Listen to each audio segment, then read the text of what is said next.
screens, it's a plot to drop the IQ. Fighting amongst each other over rumors that don't like you. Prefer us trapped in melancholy with the wood ones, the holly suggestions that obliterate to camouflage the folly. Attempted mental robbery, executed sloppily. The hypocrisy, this mockery, and walk the talk with me. Put the hands up to touch the Akasha, cause you know deep down there's something bigger than your wallet.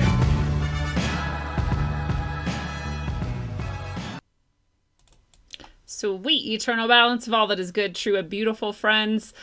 It is good to be with you on this Thursday. It's a Thursday today. Happy, I don't know, whatever it is, 5th week of fake ass lockdown bullshit or whatever. I heard today that the orange man in power said that soon we could all open up again, though. So perhaps that will be coming soon our way. That'd be nice. I read some really interesting astrology today about this year that I hadn't known about previously. Apparently there's a lot going on. There's some alignments. It was interesting. One of them was on January 12th of this year, and that so happens to be the day the first kind of COVID patient was tested or found in the US or whatever.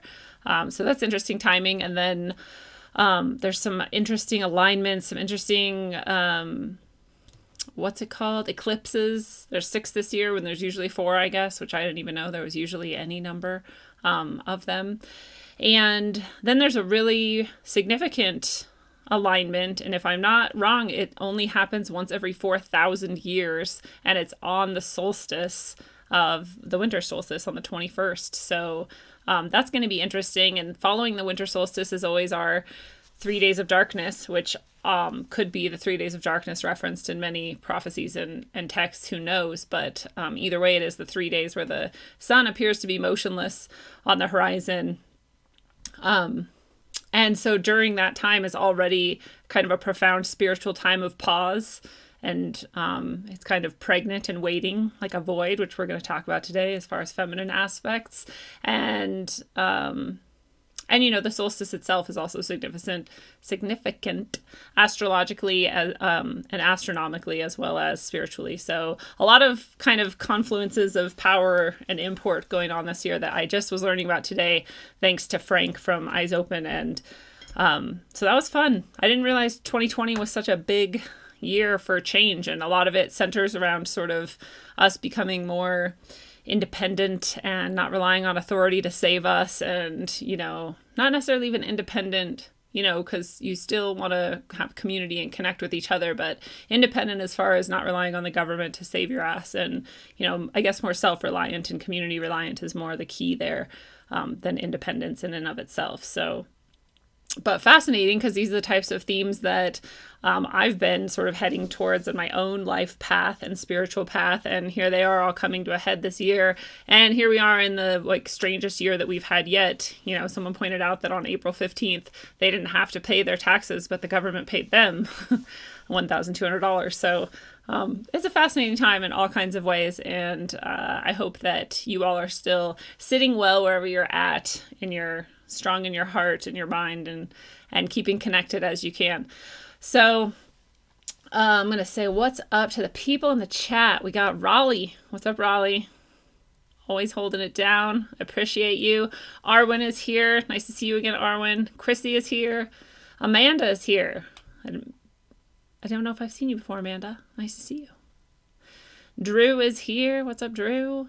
And we got some other people who haven't said hi. If you're on Facebook, as always, I cannot see your comments. Just totally fine. You're welcome to watch wherever you like. But if you'd like me to see your comments, or if you want to interact with the people who I seem to be talking to while you're watching from time to time, they're all in YouTube mostly, and some people in DLive as well.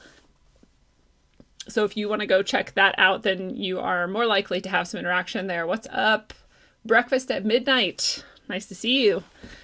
So I'll tell you a few things. One is, if you want to get my book, it is still $15 to you. If you want to PayPal me $15 as a gift, as friends and family, not as a business transaction, then I will gift you back a book with an inscription to you and some stickers, some Rogueway stickers. Anywhere in the United States, that's less tax and less shipping than if you bought it on Amazon. So PayPal me if you want signed curve, signed by the author.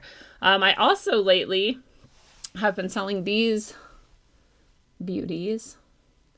These are some orgone pendants that I'm making And this is just one of, I don't know, 16 or something that I made the other day, and they're all gone. This is the last one that I was thinking of keeping for myself. But I just made another batch, and so those should be ready. And I actually wanted to show you these ones today so that you could see if you wanted to buy one, but they all sold really quickly. And so I'm just selling them really cheap, like $10, and that includes shipping. I should say if you're in the United States, I already had to ship to Canada twice, and that kind of made everything zero out. But I just am trying to offer these to people, one, because they're beautiful, two, because they're super fun to make, three, because I only had to purchase so far the actual epoxy.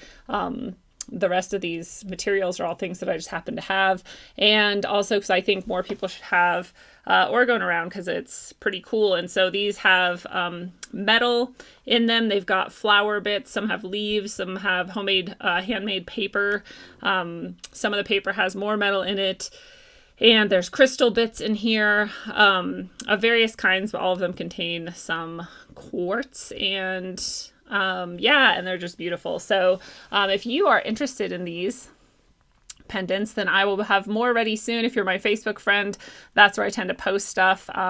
Eventually I'll have some on my site, but while these are kind of all going to people I already know, then you might not see them unless you're Facebook friends with me, but they're coming, more and more are coming all the time. So that's the other thing I got going on. And yeah, I found my orgone pendant from a trippy ass interaction that I don't think anybody would really believe the story, but dude was a really powerful guy, and he made orgone, and one of the ways he did orgone was as a pendant. And I was like, oh yeah, why wouldn't you want to carry this around? So I actually wear it all the time. Here it is on my little necklace. And I was just people were asking me if I was going to make orgone because I do epoxy art.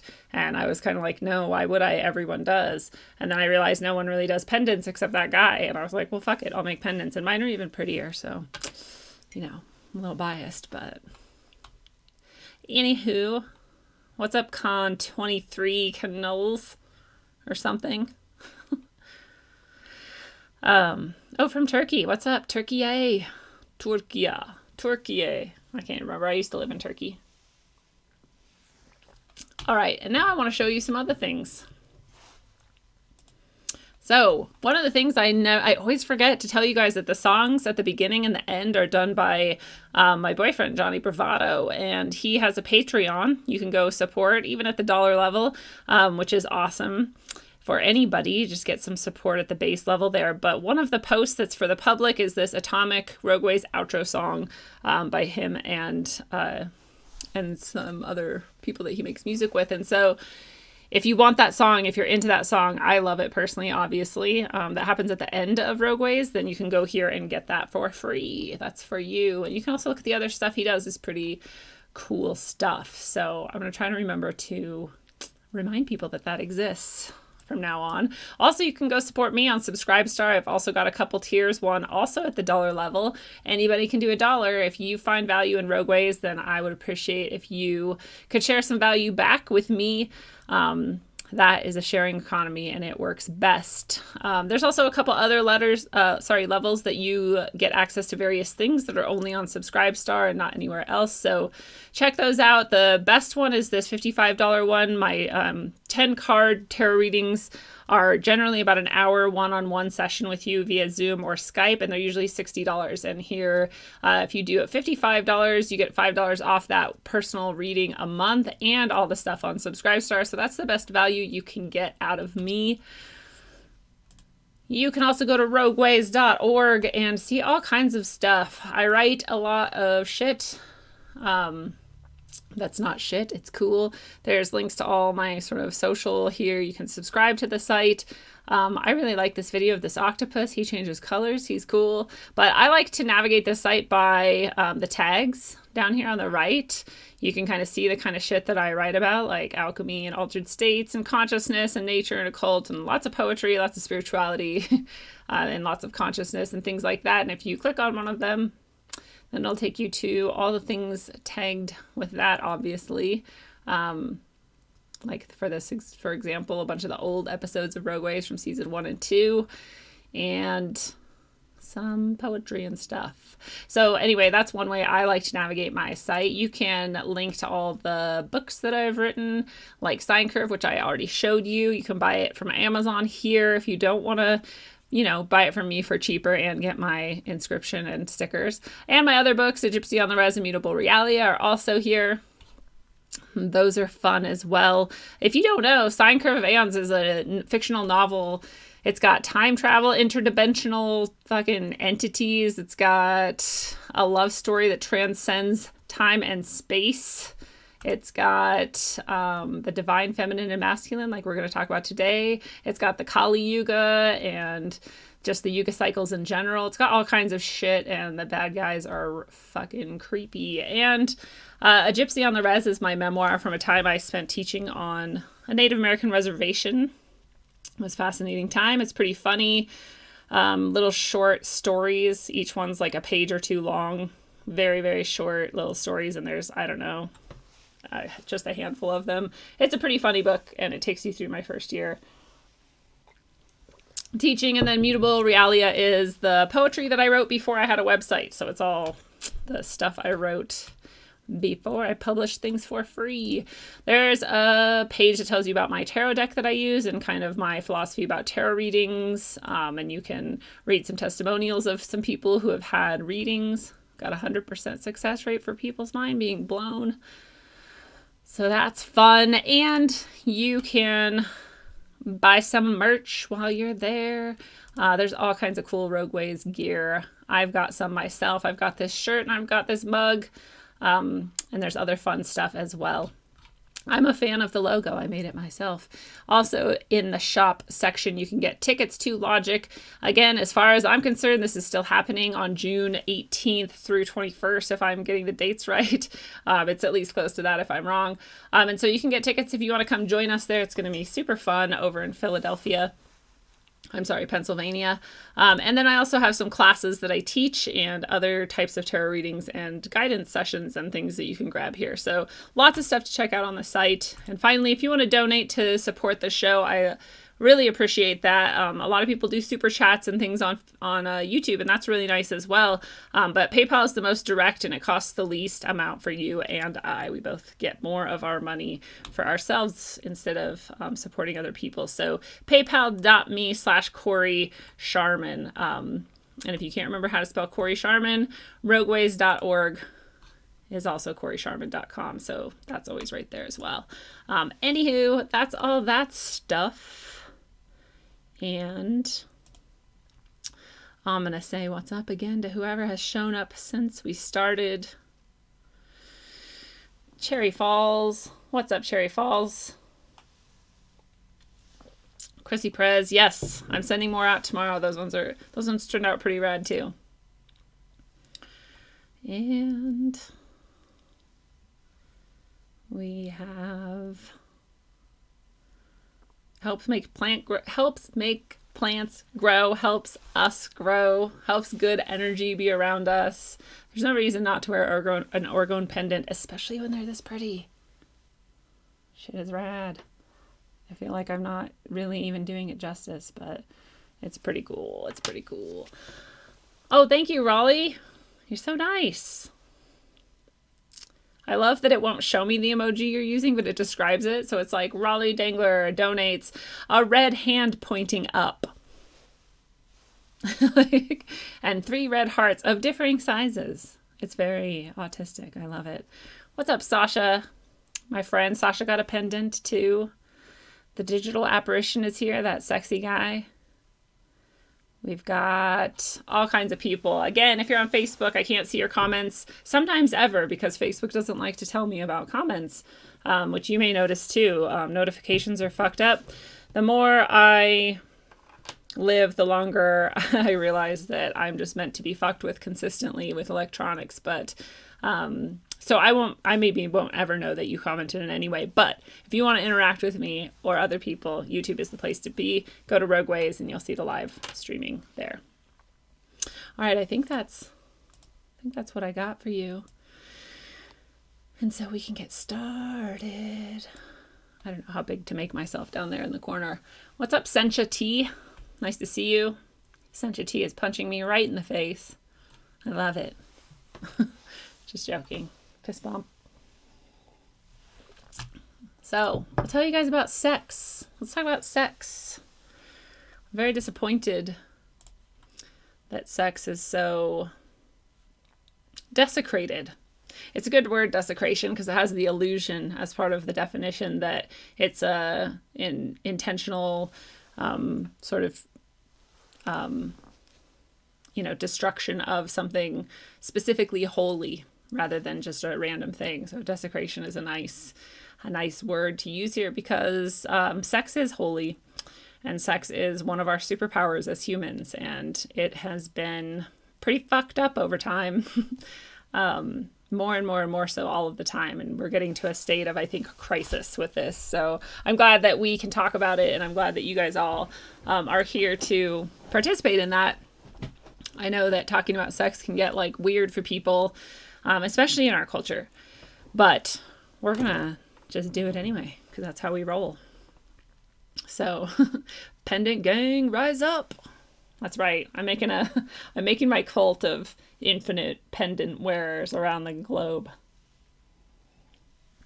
No, not really. This thing couldn't possibly do anything but cause you infinite goodness. So nothing culty about it. But yeah, okay, so let's get started. We're gonna do this in parts. If you noticed this about me, I like to do a 3-part things. I like the Trinity. That's my favorite structure. So this first part is about the sacred aspects of sex. And, sex is sacred. It is beautiful. It's like an art form. It should be curated and treated as such. And there's many reasons why. And one of the reasons why is this miracle that sex can produce, or sex can be a part of, and that's the miracle of life. I love this image here of the sperm and the ovum for so many reasons, but it fits perfectly today with our theme. One of the things that's so miraculous about the fact that we can have sex and create more life is that nobody can really understand why that happens or why that works. We know that there's some aspect of it that doesn't make sense to our sensibilities and our materialistic science. We can explain the mechanics of it. We understand that, the sperm comes out with a dude and it goes into the lady, and there's the sperm and the egg and they go together and blah, blah. We don't really get why that happens though. Why is this allowed to take place? Why is this the only time and way that it takes place? Why can't we just create it, out of things why can't we recreate it now, right? We don't really understand this miracle. We just know that one sperm is going to get to that one egg, and that, if it works out, the sperm makes it to the egg and gets in, there's then going to embed in this lining that was created just that moon cycle, just in case this fertilized ovum, it's not called an ovum anymore at that point, is it? Zygote? I don't remember my biology at this point in time, but just in case that happened, this new lining was created in the uterus for it to grab that and like hold it and then start to take care of it. And if it didn't, it would shed, and that's what our periods are, obviously. And so we're like recreating this substance every month just in hopes that this might happen. It's like waiting for it. And that's part of what's fucking insane about it too. Like our body goes out of its way just to like prepare the possibility, and causes us a bunch of pain and suffering if we don't use it. It's pretty awesome, really. And right from the start, that is nourished in your body as a separate entity, is separate from you. It's kept, separate from you. Your body treats it as literally as a parasite. It is not considered part of you. So as soon as this happens, like this is a new being. Your biology treats it as such. Its biology treats it as such. And that is also miraculous. This is the only time, where our bodies intentionally nourish a parasite and give it even more. It gives us precedence really over ourselves. The mother's body will like fuck itself up in order to take care of this baby. A zygote or whatever I'm supposed to call it at this point. Sasha says in the chat, what documentary was it that showed that one sperm needs 12 others to encircle the egg in order for it to enter? Shut the fuck up. Is that fucking true? No way. Arwen, no, it is a parasite because we don't get anything back from it. It just takes. But it's a cool parasite. Like, it's rad. I think scientifically, like, just the definition of parasite, it fits this better than symbiote does. Dude, if 12 other sperm have to be around the egg for one to get in, like, that really is a summoning circle. Like, that's 13. Shut up. Is that real? That is blowing my mind. Okay, we have to pause and I have to see this. I want to just find something. We'll get right back to it. 12 sperm circle the ovum. We'll just say that. We'll see what happens.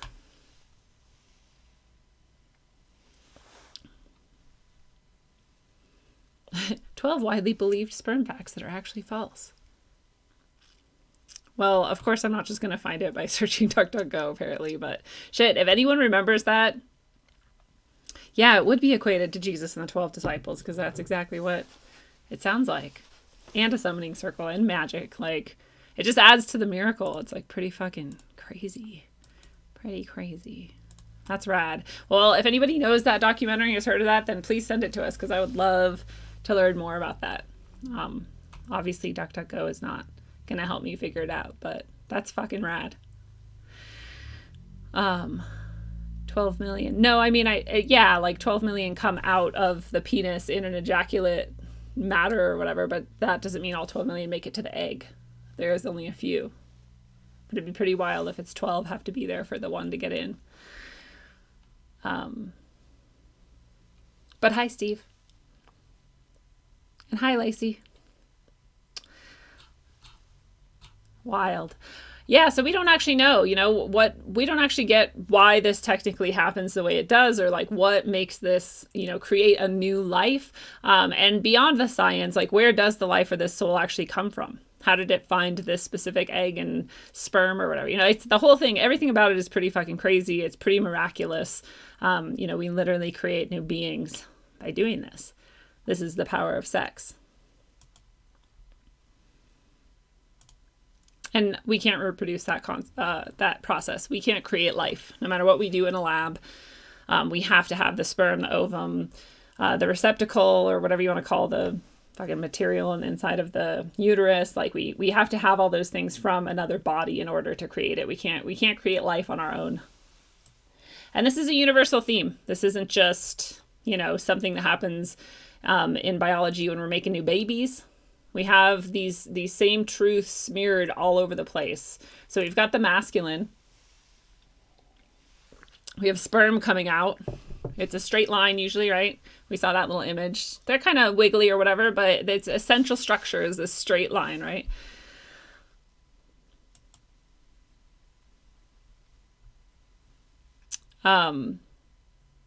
We have one is the masculine in mathematics, right? That's that same straight line, and one is masculine.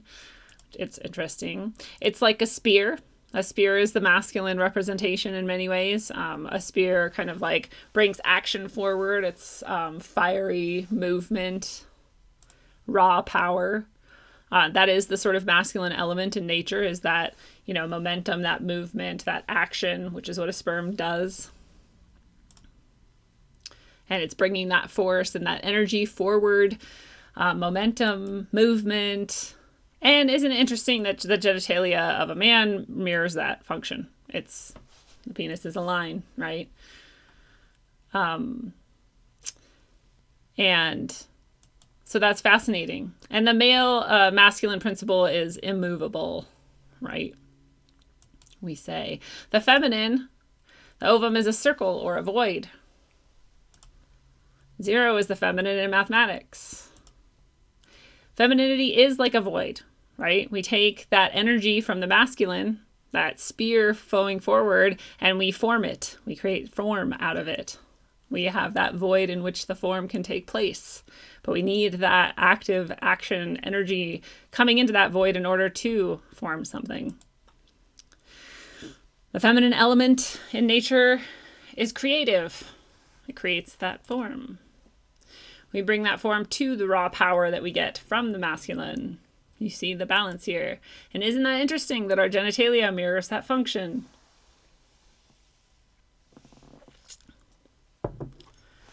It's fascinating. I love this thing that our genitalia mirrors our those functions. Our genitalia mirrors the thing that we shoot out into each other. Like, it's weird that masculine is this straight line, feminine is this circle, and we see this over and over and over again. These themes really are universal. And the feminine is unstoppable. If the masculine is immovable, the feminine is unstoppable, which is interesting. Maybe I got those fucking reversed. Is it the masculine that's unstoppable and the feminine is unmovable? Sorry, guys, I think I did. But you get the picture. And it's interesting. We see all kinds of symbolism throughout, all kinds of, like, everywhere. There's various types of symbolism for masculine and feminine. But here's a very basic one that we see over and over and over again. And sometimes it's associated with medical and healing, and sometimes it's associated with evil, and sometimes it's associated with power. But at its base, you can see these two structures repeated. We've got the straight line as the masculine, and we've got the curving circular, snakes are often shown eating their own tail as a circle, or even if you're just looking from a top-down view of the snake curving around, then you see that circular movement, and that is the feminine as well. And them together are especially often shown in this way of the snake sort of rising up like Kundalini and such things. So it's interesting. The symbolism tends to be kind of universal as well. Dude, who isn't here for the nudes every time? Everyone's always waiting for me to show nudes. That's like the whole point of the show. Wow, I don't know what just happened. I'm pretty sure that wasn't supposed to be the picture that we went to next. But we see this repeating, this feminine and masculine repeating, and everywhere in nature that there's a feminine and a masculine. And we even have it in our language, not in English necessarily, but in most other languages. There are gendered language, feminine and masculine versions of the same words, like bella and bellow, to describe feminine and masculine things. Oh, that's going to piss me off. Sorry, I have to actually edit this slide and start over because I'm not doing it that way, man. No way, it's not even gonna let me. I know. You guys put up with so much of my shit. Why wouldn't it let me do animation?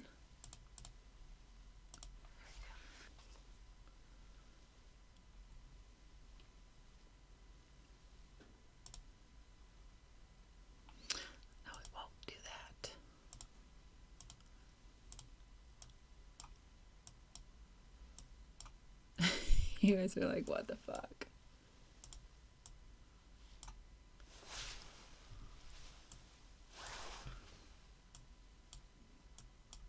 Hopefully I didn't just fuck up every single picture too. It's just this one slide, I promise.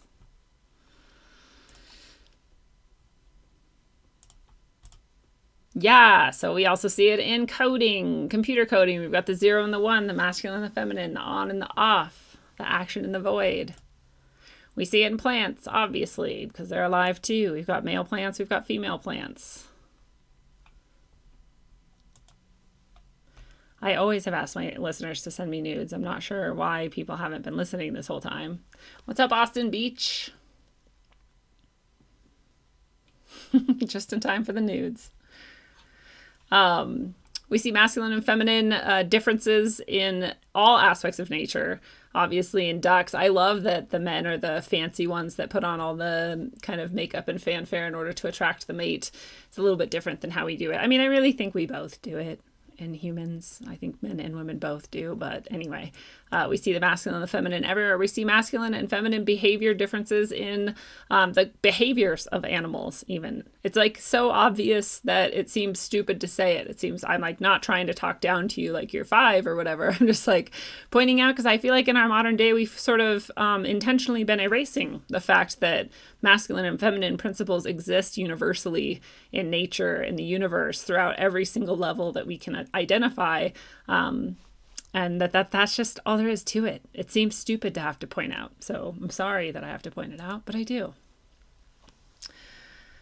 What's up, DS and WA King? Nice to see you guys. Something weird was just happening. Oh, we already talked about the behaviors are different as well. It's not just the way the animals look. It's what they actually do. And you can talk about and debate whether or not this is learned socially or whether it's like embedded in our, epigenetic memory or whatever. It doesn't really matter. The truth is still the same, that men and women have various behaviors. We even apply masculine and feminine to our planets in the heavens. And there's reasons why, like when we look at those planets and what they represent and even how they look sometimes, then they have definite masculine or feminine properties. It's not like we just sort of like picked them and just randomly attributed it. And if you go looking and researching into each of the planets and you learn about what they're like, then you kind of see that for yourself. If you have an understanding of what basic masculine and feminine properties are, it's like pretty obvious. So it's fascinating. It's at literally every level. If you even think about this relationship between the earth and the sun, the sun is masculine, the earth is feminine. Also not just chance. It's like the sun, it's all of it is masculine properties. It's shooting energy out into literally the void in order to, power the earth, which is taking that energy in the void of itself and creating life out of it. It's not an accident. It seems simple. Again, it seems like stupid to even say, but then you look at all the different ways that these principles exist in the universe, and you cannot deny that masculine and feminine exist, even though that's what apparently we're supposed to believe now. I don't know if I said hi to you, Dee Dee, yet, but hi, Dee Dee. Good to see you. And so you almost then wonder, was this all planned this way? How could it be so perfect? This function, this structure, it's encoded in everything. Everything is masculine or feminine. There's very few things you can identify that are not either one or the other in nature, in reality.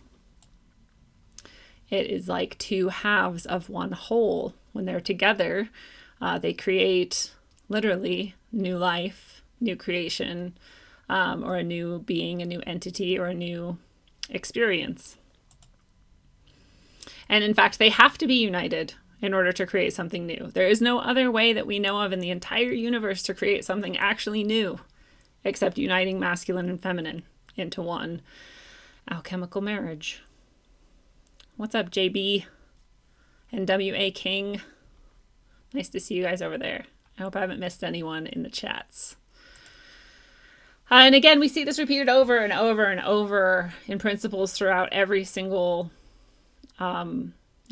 academic area, or every single aspect of the universe. Every single part of nature has this exact same balance, this exact same division between masculine and feminine.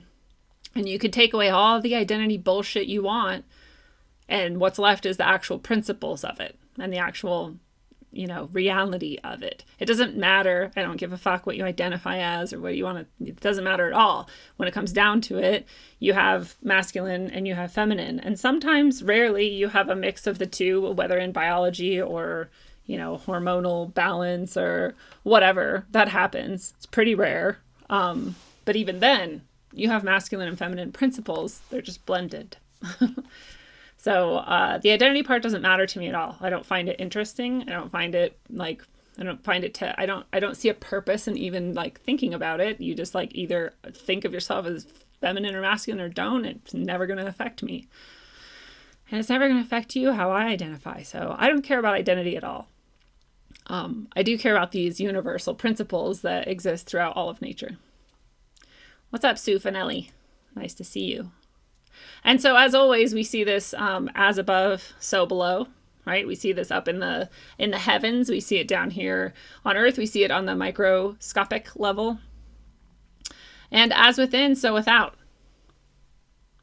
right? This is inside of us as well. We have internal worlds of emotion and mental thought, which maybe then we get closer to that idea of identity, and maybe then it's a bit more meaningful, and even especially then it's internal for a reason. But so without, right? We see that all around us as well. So that's the sacred side of masculinity and femininity. It's a universal principle as though designed, and when the two come together, they can create something new. And that brings us to the desecration of those principles. It's been intentionally targeted for ruination. What is up, Brandon Price? I was on Facebook like a nerd. Yeah, if you're on Facebook, it's not bad. You can totally hang out there. I just will never know that you're there until maybe afterwards if Facebook gives me the notifications. The desecration begins. So let's just like think of all the ways that the masculine and feminine and the divine aspects of that are fucking ruined in our culture. Like, how much of your life have you been hearing that sex is an activity? It's just a thing you do. Like, oh, let's go out, let's like get laid or whatever, you know. I'm bored. Like, let's fuck. Let's like spend a bunch of time doing our makeup and buying clothes and like pressing ourselves up and then going to the bar and then like flirting in specific ways and dancing so that we might be able to have sex with somebody. Like, this is just an activity that we undertake. How many ways have you been shown additionally and separate from that this is just a biological function and that's all it really is? Like, you just like have sex with somebody and maybe it'll create a baby or not. If you're like really good and like, you know, practicing eugenicism, then you would use condoms and birth control and you would never produce a baby because that makes you a better human. You won't ruin the planet because that's what babies do. You know, but we've like reduced the sex act to this biological function. It's like you get aroused, your dick gets hard, she gets aroused, she gets wet, you guys have sex, and like sperm's gonna come out, and then like that's it. That's the whole point of the sex act. It's an activity and it is a biological function.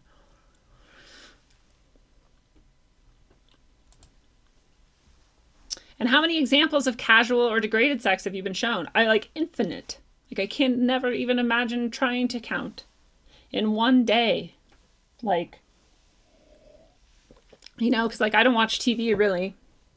Sometimes I watch like Netflix or something, let's say, or like some YouTube, and it's almost never on the YouTube shit I watch because I watch better shit than that. But if I am watching something on Netflix, I'm going to see some sex almost given, no matter what it is. There's going to be some examples of degraded sexual act of some kind, or a reference to it, or just the indication of it through the direct objectification of a male or a female.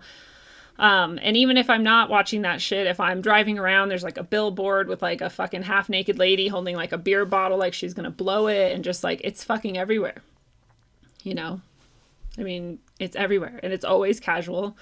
And it's always degraded. In fact, have you ever been shown like a more powerful view of sex that actually honors any of the aspects that we covered in the first section of the divine masculine, the divine feminine, and that sort of universal pattern of things being masculine and feminine, and how beautiful it is that those things can unite and create something entirely new in the universe? Never. I have never seen that portrayed in art, in film, in TV, in advertisements, in books. Nothing. I've never seen it. I don't know. Maybe I'm missing something. Maybe you have. But I'm guessing if you have, it's also been very, very rare. I don't see it. Ever. Even in love songs. It's like, I love you as a person, da da da. But then if it does talk about sex at all, it's talking about it as like, you know, let's like, fuck, let's both come. Which is whatever. It's not horrible, but it's like, it's still not that. It's not a powerful view. It's not a honoring sacred aspects view. And yes, Drew is pointing out it depends on what you study. I don't know if you're actually responding to me or not, but it is true. Like, you can go find this in the world. It exists for sure. It's just not around. It's not in the pop culture at all. It's not in the mainstream. It's not promoted anywhere that I know of. Not in sex ed, not by community organizations, nowhere. I'm going to take a moment to say what's up to W.A. King, to Heisenberg, to Jay Marley, to Tobacco Row. I don't know what you're saying no flowers to, Tobacco Row, but I just got flowers today and it was very nice. I'm sure that you couldn't have known that, but now everyone knows. Girls do like flowers. So yeah, and repetition is the key to getting your message across, right? If we're seeing nothing but the degraded aspects of sex, the casual aspects of sex, the biological aspect of sex, and that's it, then that's all that's going to be in our minds for the most part. We've been conditioned. Repetition is the key to getting your message across. And it sucks because we are also conditioned to see ourselves as unequal. And we're not. We're completely equal. We are equal. Masculine and feminine are equal. It's just that they want us divided. You know, we are taught, I was taught like explicitly through media, through my community, through the dominant message of our paradigm that women are raped and men are not. And that if men are, it's like sometimes it's not like that common, so who cares? And since growing up, I've learned that that's total bullshit. Men are raped all the time. Like, I don't think we're capable of even doing an accurate study because I think it's so suppressed that most men who are raped would never fucking say so. I think it's fucking crazy to think that men aren't raped. It's really fucked up. What's up, Leah? Whoop, whoop. So yeah, we're pretty equal that we both get fucking raped. We have this weird idea that men should be responsible for reproduction. Men should wear condoms and carry condoms and be the only ones who think about that. And like, is that really true? Like, no, you know, or like that men should like pull out or something. It's like, if you don't want to have a baby, you should probably both be very responsible for that and taking whatever precautions you can in order to do it. But we have this as an idea. Men are the ones who should get the condoms and hold them, but it's not true. Are only women in charge of life? Obviously not. Obviously we both are.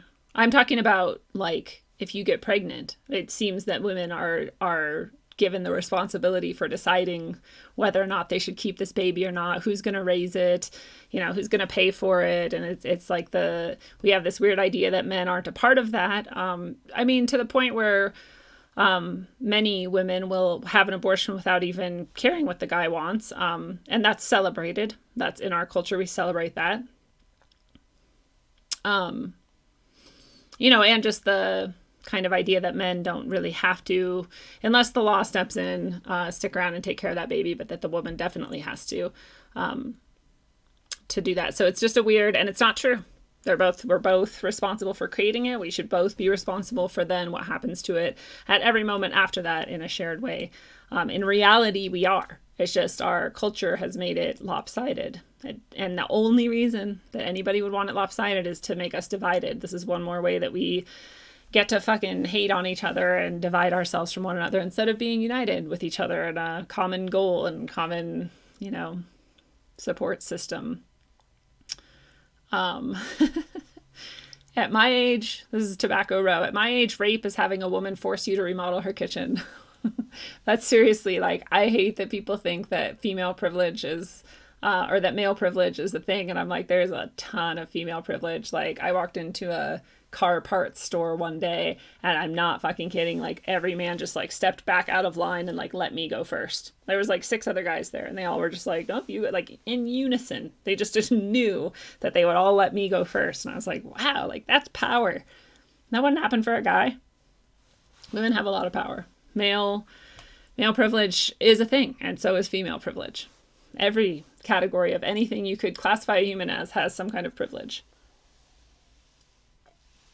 So then we just get a fight about like which are more powerful in society or whatever, which is like fucking impossible to determine.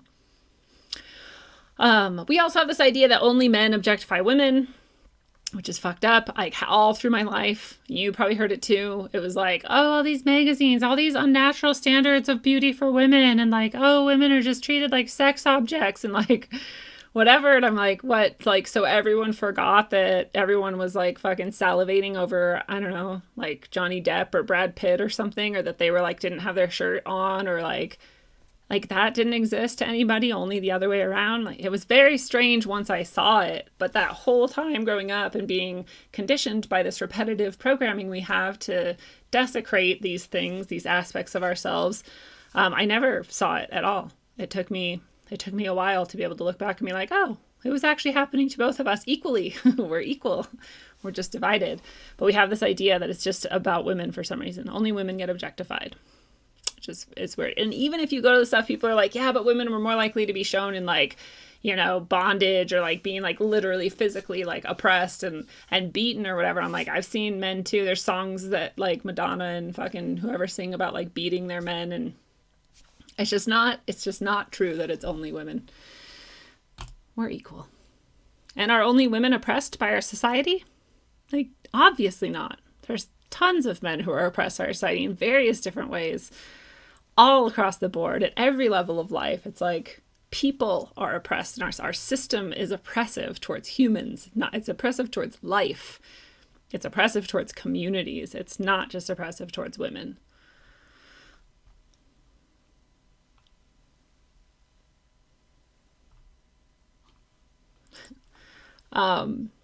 And we also have this weird idea that like men want sex and men love sex and men are very sexual and virile and whatever, and that women have to be like coaxed into it or like don't enjoy it as much or something like this. And that's clearly not true.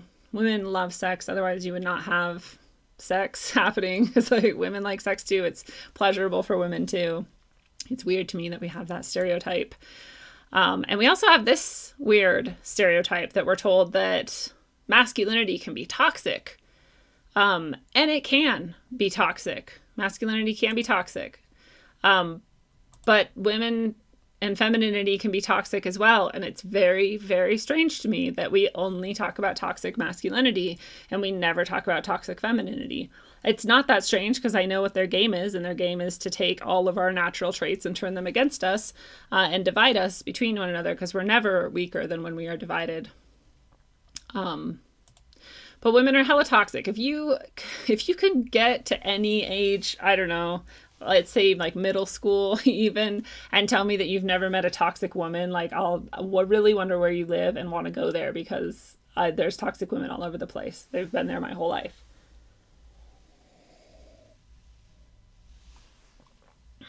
What's up, Dee Dee? Oh, I think I already said hi to Dee Dee. Dee Dee gets another shout out though, because Dee Dee is rad.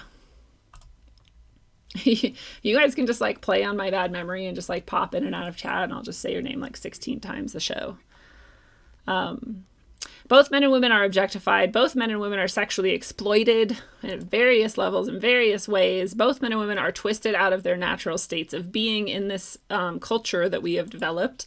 Oops. Before we get there, I just want to point out some of these things.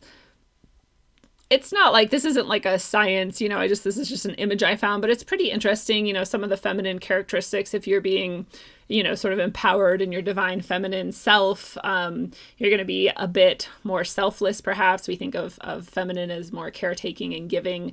I mean, literally out of our bodies, since we developed the fetus and birthed it and, you know, gave it milk, but also just as a sort of emotional practice.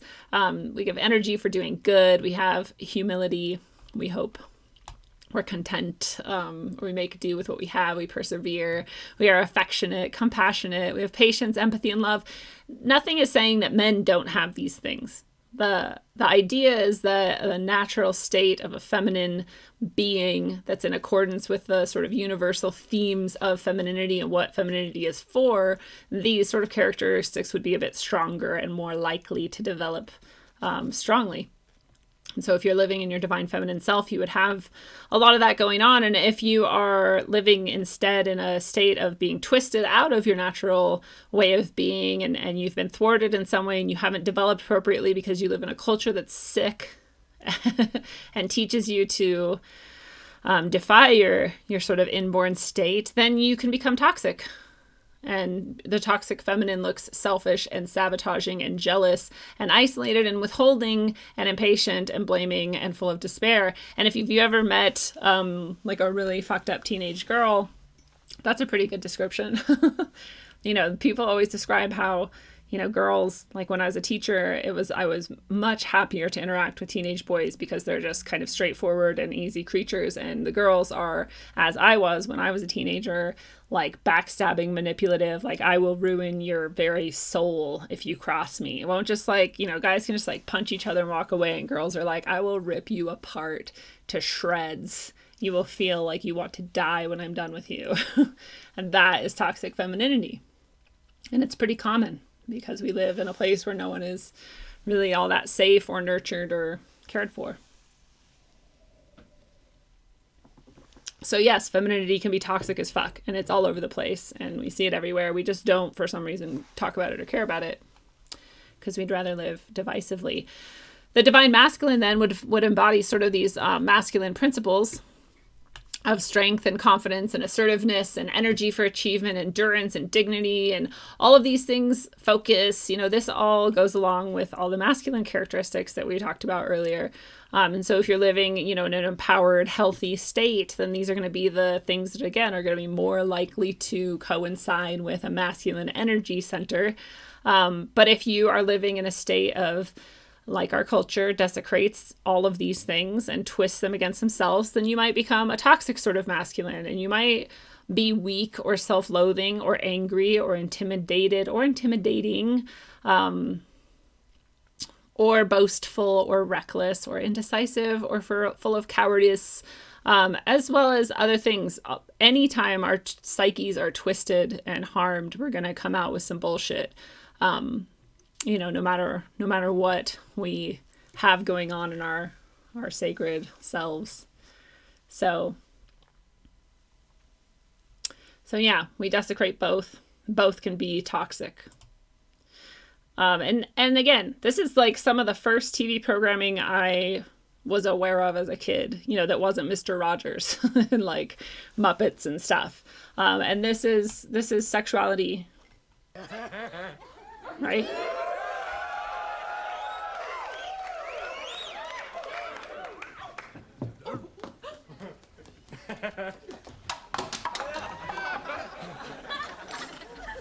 Where is it, Peg?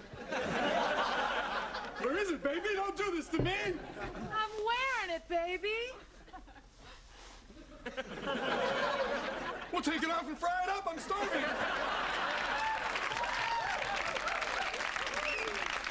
Al, it's not food. It's just me. But don't worry, I'll make you forget all about food. Well, honey, you've already done that. Al, can you honestly look me in the eye and tell me that this does not turn you on?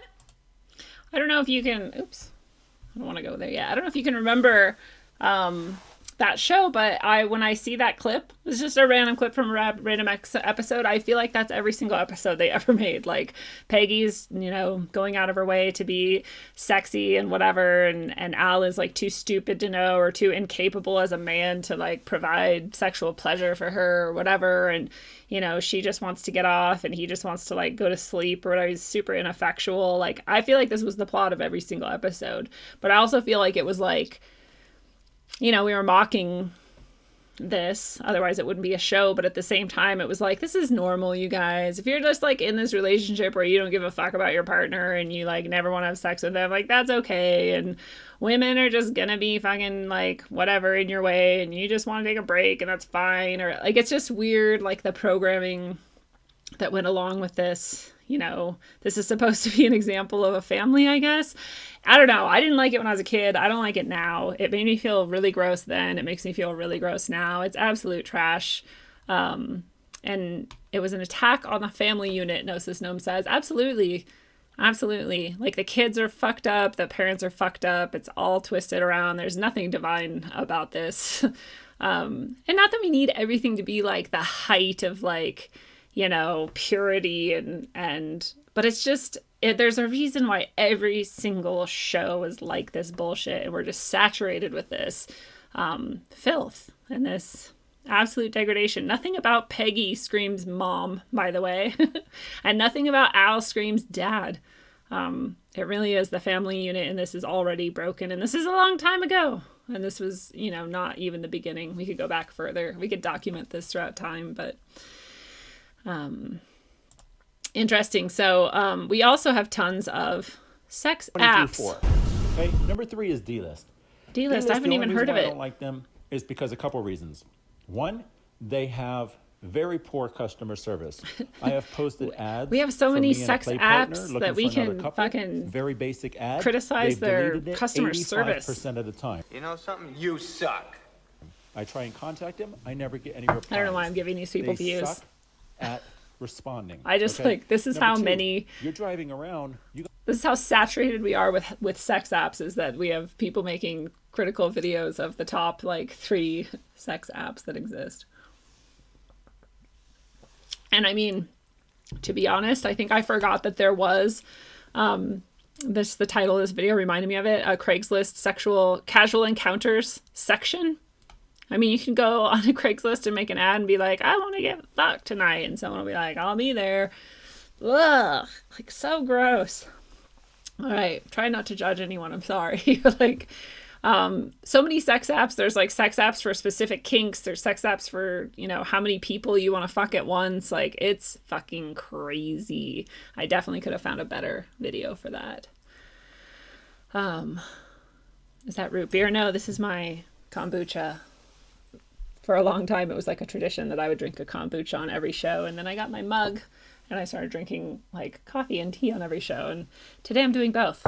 Divine masculine, divine feminine. Gotta have balance in all things.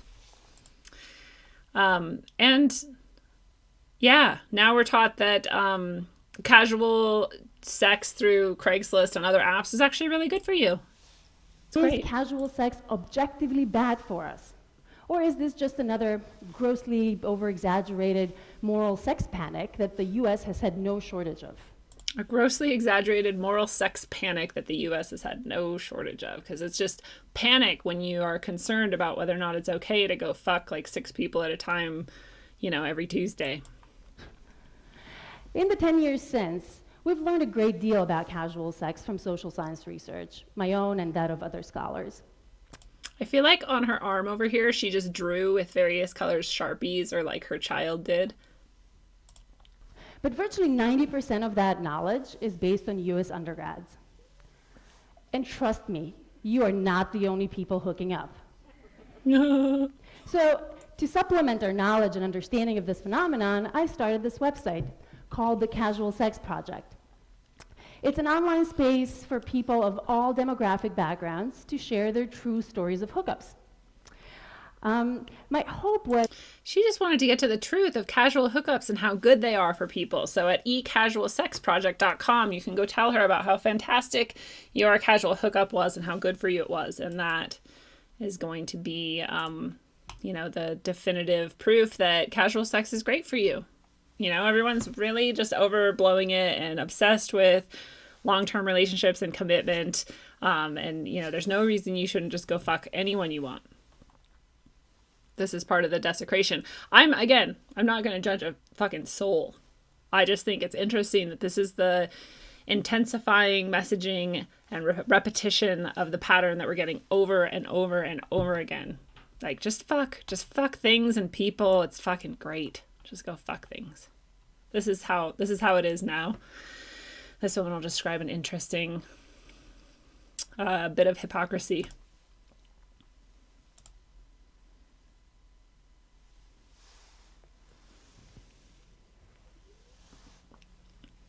As a parenting coach, I get to talk to a lot of troubled teenagers.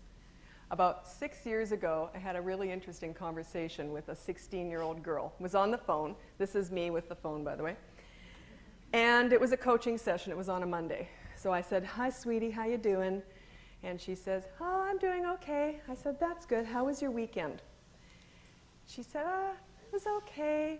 I partied and the usual, drank a bit, and I met a new guy." "Oh, what's he like?" "He's okay. I didn't really like him that much, so I wouldn't let him kiss me." "Good for you. I'm really proud of you." "So I just gave him a blowjob instead." Yeah. And that, like, my students were like this too. It's not an exaggeration. It's totally cool to fuck people. It's just not cool necessarily to get intimate with them. Which is like, should be like two things that are not conflated. Like, you should be intimate with people that you're fucking, I think. This video is actually about how hookup culture is not very good for you. So that's cool. It does exist. It is out there. But the programming overall leads to things like what she was describing. Like that kids won't kiss, but will give head. Totally reasonable, right? It's fucking crazy to me. Like, you won't put someone's lips or tongue in your mouth, but you'll put their dick in your mouth. Like, wow. It's fucking crazy. Yeah, and then we've just got Controversial sex scenes in mainstream films. The Controversial Brown sex Bunny. scenes. Vincent Gallo's second directional feature, The Brown Bunny, is an infamous movie that was banned at the 2003 Cannes Film Festival. A slow, tedious movie that Robert Edbert called the worst film in the history of Cannes. One of the movie's most notorious scenes is one in which star Chloe Sevigny performs unsimulated fellatio on Mr. Gallo until completion. It is a scene you can easily find on pornographic websites if you want. It was also the scene that was used heavily for the marketing of the movie. They must have been thinking sex sells. Last Tango in Paris. Directed by Bernardo Bertolucci and starring Marlon Brando, the French-Italian movie Last Tango in Paris tells the story about a middle-aged American man and a young French woman, Maria Schneider, who embark on a sexual relationship and rendezvous in a Parisian apartment. One of the most infamous scenes is when the pair end up having anal sex, which will ensure you will never think of butter the same way again. Brokeback Mountain. Like, I don't understand why in a movie we would even know that they were having anal sex instead of some other kind of sex. Like, why are you focusing on the asshole so much? Which is another interesting part of it all. It just goes through a bunch of different sex. The only reason I really wanted to bring this up is because the types of sex that you're likely to see in these things are often in their own way some sort of degradation, like anal sex or oral sex. Not that either of those is like bad, or again, I'm like not judging. I'm just pointing out that like when we do even focus on sex, even if there's some aspect of it that's slightly loving, we're still going to like, you know, sock it to you in this other way that's going to like invert it in some way. And it's weird. It's weird to me. That's all we see. Again, we don't see any examples of sex that's just like loving and tender and emotional and whatever. It's all got to be fucked or twisted, even if it's in just like a tiny way in somehow. But yeah, here's the things that you're likely to encounter in our media overall. You are going to see the objectification of women for sure. Women are going to be treated like sex objects. You're also going to see that for men. They're also going to be treated like sex objects in various different ways, in various different types of media, whether it's like a full-on sex scene or whatever, or if it's just like sort of subtle and in the background, they're both going to be objectified. You're going to see the glamorization of sex acts, like having an entire scene where like just fellatio is performed to completion, and that's somehow like this wonderful height of film. It's just like, so, wow, amazing. This specific way of doing sex is going to be what we like highlight. Like, isn't that so cool? It's like, why are we focusing in on the act? Why are we focusing in on like the very physical, most physical side of it? We're going to see along with that the depersonalization of sex acts. Like that fucking kid who's like, I can't kiss you, but I can suck your dick. Like really, really depersonalized. Like your mouth is literally now just an object. What's up, Chris Phoenix? Nice to see you here.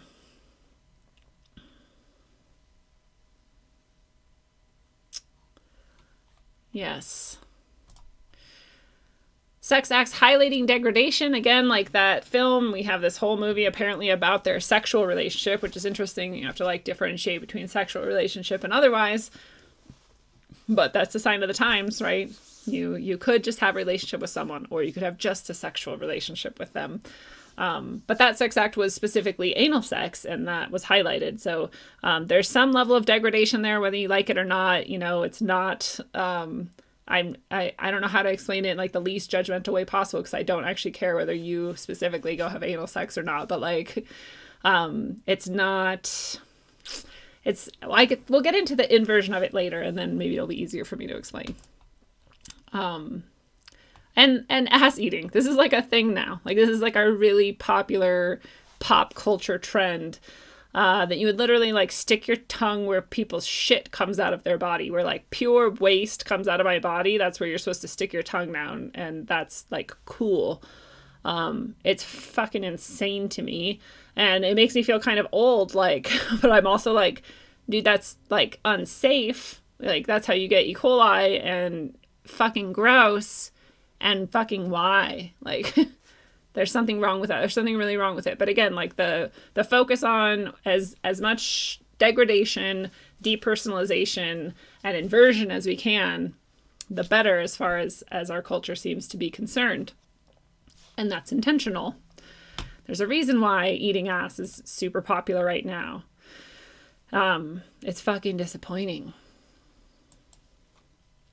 You're also likely to encounter this idea that it's okay to cheat on your partner. That's perfectly understandable and acceptable. It just happens to the best of us. And I'm like, that's crazy. I mean, you have to go out of your way to cheat on people. Like, how is this an idea that's in our society? It's acceptable, but it's over and over and over again on all kinds of shows. And like, it's weird to me. There's like counseling for it and shit. It's just fucking crazy. I'm like, if someone cheated on you, they literally do not love you. They don't care about you. If you're in a relationship where someone cheated on you or you cheated on them, you're not in love. You're just in a relationship with someone. It's probably not fulfilling. If that sounds judgmental to you, I'm not sorry. It's fucked up to cheat on people. It literally means you do not have a strong enough connection to them, or you would never do it. I could be drunk as fuck and not cheat on someone. I've never cheated on anyone in my life. I don't even get it. I'd break up with someone if I wanted to cheat with them. I'd be like, literally call you right now, hey, I'm gonna go fuck this person, and so I'm not gonna fuck you ever again. Like, I just don't get why you wouldn't do that. I know there's like some kind of fucking thrill in it or whatever, but again, that like shows that you're not in a real relationship. You're just wasting time with people. I don't know. Oh, and it's especially okay, this is what we're told based on popular culture, it's really, really okay to cheat on someone if you're not sexually satisfied. It's not that you should figure out why you're not sexually satisfied or realize that that's an emotional problem, not a physical one, and then work to change either the relationship or yourself or leave the relationship or whatever to solve that. It's you should just go fuck someone else. That's totally okay, especially if you're not satisfied sexually. It's crazy. That's crazy. But this is the messaging we get. We see it all over the place. We see the message that our pleasure is tantamount to godliness. Like, pleasure is like the ultimate. Like, you should fucking come and like people should be able to pleasure you, like, or else they're fucking crap. Sex should just be like mind-blowing pleasure all the time, and that is the peak of existence. Like, this is crazy. We're like obsessed with sensation. It's weird. It's like not even that's probably not very shocking to people. There's probably people listening right now like, what, is there something wrong with pleasure? Like, no, there's nothing wrong with it. It's just, why are we like obsessed with it? Like, this is like a highly likely to encounter theme anytime sex comes up, is like how good people can fucking come or whatever. It's really weird to me. You're very likely to encounter this theme that men can't satisfy women, like men can't find the clit, or men can't make women come, or women don't come until they're like 40 or something, like all this kind of shit, which I think is sad too, because I think there's a lot of men that are unsatisfied in various ways as well, but they're, again, like not really allowed to talk about it or explain why. And if that leads to other problems, then that's like even more taboo, and it's never ever a woman's fault if a man is like not having the best time or whatever, but men definitely are to blame for women not coming. I'm here to tell you, by the way, that that's bullshit. If that wasn't clear by what I was saying, if a woman's not coming, that doesn't necessarily mean that a man doesn't have skill. There's a billion things that could be going on, and probably a lot of them are due to this desecration that we see, and the fact that we're also fucking actually removed from the experience itself. We are likely to encounter the idea that sexual deviancy is the norm. It is normal to want to like stick random shit up your butt or your vag or whatever, and that's totally cool. Everyone's doing it. Everyone likes whips and chains, fucking tie each other up, like whatever, all this shit, just like that's what people do. This is totally normal. And it's not normal. Like, I don't care, again, if that's what you're into. I just don't believe that it's true that that's the absolute norm. And I think it's weird that, especially in like pop music culture, this is what we're supposed to think, is that this is the norm, is that this is how all people have sex. And it's sad to me because I know that, oh, you can't even read that because my video's over it. My bad.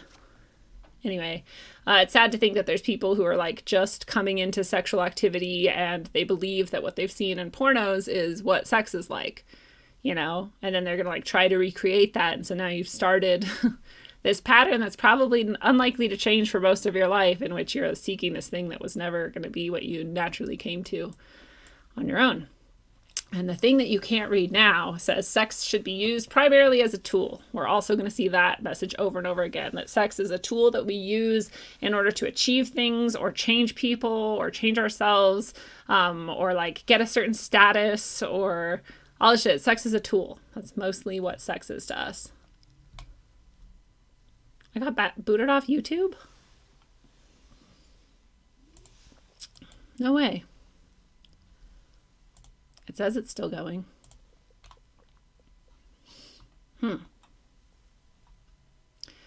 don't know how to change that. But I think I can go tell people. Oh no, because it wouldn't be there.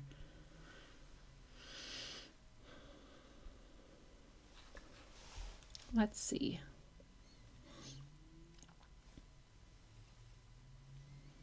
My my app doesn't even tell me what videos I actually have in reality. It literally doesn't even have this video here. I'm like on my account. What the fuck?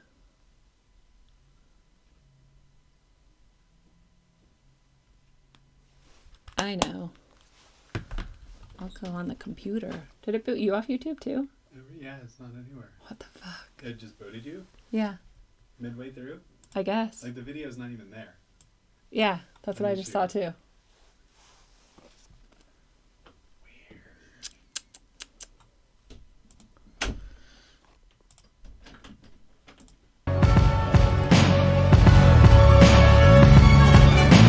Glued to them screens, it's a plot to drop the IQ. Fighting amongst each other over rumors that don't like you. Prefer us trapped in melancholy with the wood ones, a holly suggestions that obliterate to camouflage the folly. Attempted mental robbery, executed sloppily. The pomp proceed this mockery and block the talk with me. Put the hands up to touch the Akasha, cause you know deep down there's something bigger than your wallet.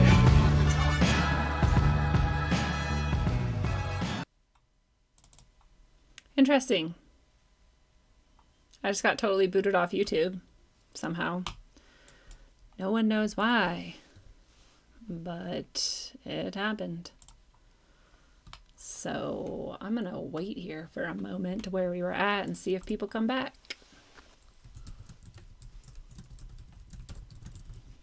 Our fucking Chad, our NSA Chad got angry about sex. He was like, fuck, she's right, and my whole life is a lie.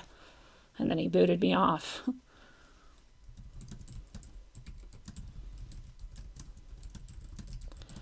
I seriously, I could explain to you the like years of just fucking electronic fuckery that I have had, but easier to say that inexplainable things happen all the time, and usually it is to my detriment. Too hot for TV is right. Like, what the fuck is there something wrong with talking about sex? I'm like, it's okay if you're on a TEDx chat. That's when it's okay. But if you just want to do a live stream about it, that's not okay. I'm not allowed to say ass eating, maybe. I don't even know. All the songs and shows can talk about this shit, but not me. Chad, you are a Chad. Chad Clemens is here. Dude, wouldn't it be weird if Chad Clemens was our NSA agent and he was coming around and here he is and he's like, you guys, I just want to like be friends and talk because the NSA doesn't feed my soul. Just joking, Chad Clemens. I'm sure you're a fantastic human. Whether you're in the NSA or not.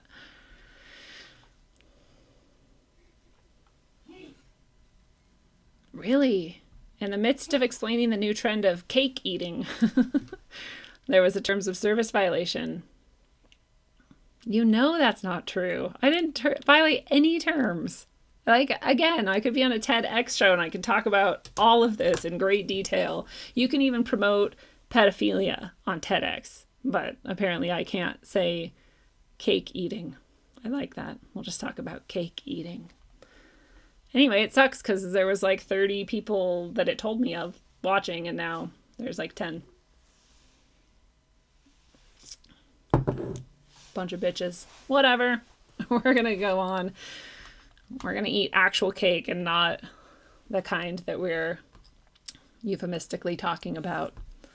I'm just gonna give us another minute in case some people find shit. There's no terms of service that I violated. That's just straight up bullshit. But AI is listening. AI is always listening, for real. Been doing it for a long, long time. We're just becoming more aware of it. I was talking about how dirty anal sex is when it get out. Yeah, Marina Abramovich can paint with fecal matter mixed with cum on, call it art, but I can't talk about the cultural norms of surrounding sex. Ridiculous. Well, I don't know exactly what I was saying, but let's move on. We have even more programming sexually that we have encountered. For example, we are told that we're repressed if we do not perform these sexual acts in these ways. If we're not having casual sex and using Grindr and Tinder to hook up and, like, you know, licking strangers' buttholes and whatever, then we're repressed. There's something wrong with us. It's probably Christianity that did it to us, and, like, we need a lot of therapy or whatever. That's crazy to me. This is like a dominant theme. It's a dominant idea. I think a lot of people, even and especially in the alternative communities, have these sorts of ideas that, you know, if we're not just like fucking flagrant and all over the place with our sexuality, that there's something wrong with us, and that it becomes from like a repressive Christian religious trend, which is insane. That's insanity. It's actually very strange to fuck tons of people and do it casually and have no emotional connection to it, and, you know, insert all kinds of things in all kinds of places, and to just like do it like it doesn't matter. That's actually weird. It's not weird to think of yourself and the things you do as a spiritual expression, and to treat them as such. But that's where we're at now, is that it's meant to be. Interesting. We've also been programmed that we should be ashamed if we're not sexually liberal. Again, that there's something wrong with us. The sexual liberation of the 60s was meant to just change all of our lives forever. And if you are not with it, and not just like having sex with anybody who wants to have sex with you, then there's something wrong with you. We've been programmed that our love partners and our sex partners are probably not going to be the same people. This is the weirdest one for me. Like, there's very few, again, I don't know of any, I don't know if I've ever seen a single example in media of a loving sexual relationship that is fulfilling. But it should be that way. Those two things definitely can, in fact, are more likely to coincide if love is real. And yet we're taught that, like, you're probably going to fall in love with someone, but you're probably going to cheat on them eventually because they're not going to sexually satisfy you, and you're going to need to be sexually satisfied. So you're just going to go fuck the pool boy, and it's going to be totally okay. That's normal. Like, it's so weird. We have been programmed that it is okay to use sex against our partners, both men and women, in various ways. We've been programmed that this is okay.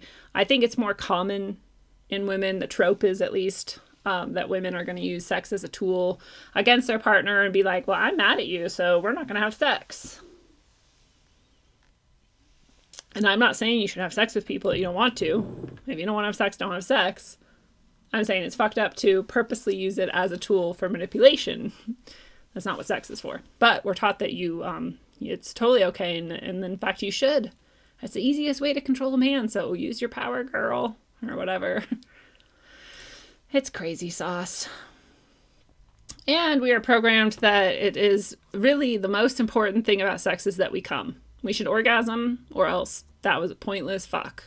Like, that's the most important thing that we can do with one another is orgasm. Like, that's crazy. That's the most important part of your fucking experience. Something's super lacking. And I really don't want to sound judgmental, because I also spent my whole life in this place and have only recently been like, oh, wow, that's not what sex is for. So, like, I'm not, if you're listening to this and you think I'm an asshole, I'm really not trying to be an asshole. I'm just like, it's an interesting way to look at it, because we're programmed to believe these things are true. And you really dissect them, you realize there may be a lot more going on. And we're still in the desecration part. This is how we're all desecrated sexually. We are taught also that gender plays no role in sexuality or attraction, especially recently in the past few years. We are meant to think that you shouldn't give a shit what someone's gender or genitalia are. It should just be they want to have sex and you're horny too, so you should fuck. Who cares what genitalia they have or what gender they are? That, in fact, makes you a bigot if you care. This is a real societal programming push that has been happening, that again is totally insane. You are perfectly allowed to care about the genitalia of your partner, the gender of your partner, if you want to think that's a different thing, or anything else about your partner. You're allowed to want whatever you want in a partner. That is completely up to you. And fuck that programming. It's crazy. That's another level of desecration. It's just pushing you one step closer to like, you can literally fuck anything. It's all the same. Just come. It's all that matters. And where do you see this? See? You knew I'd get to the nudes. Here they are. Do you ever see love as an ultimate ideal? Like, we have like love stories and we're like, oh, look, they're in love. And sometimes it's like pretty important, like the actual just the love part of it. But much more often it's caught up in like achieving a station in life and like, you know, getting the thing that you always thought you deserved for yourself. It's like an identity thing, or there's a lot of it that's like still very muddied. It's still pretty rare to see anyone realistically talk about love as an ideal that you want to reach in your life. It's pretty sad. I never ever, like I said, have never seen sex as an act of love anywhere in media once in my life. Not even once. It's always been an act of just an activity that you do that results in physical pleasure and that has no meaning attached to it, or as a biological, you know, reproduction act, and that's it. Have you ever seen caring and thoughtfulness applied to sex? Not once. Not once. Prove me wrong too. If you're like, no, I totally watched this movie and, you know, and it was a popular movie and it was like this, like, I'm sure there's some indie films or whatever, but in our popular culture, in our mainstream, these are not things that we see. I have never once seen sex as a process of union with two humans, you know, becoming one or whatever, however you want to think about that emotional aspect of it. I've never seen it. And I've never seen the idea that that union in itself is like the height of your existence. And that is the most crucial part about it. That is the thing that's being hidden behind all of it. That is like our true birthright that we've been robbed of in this desecration of our sexual being.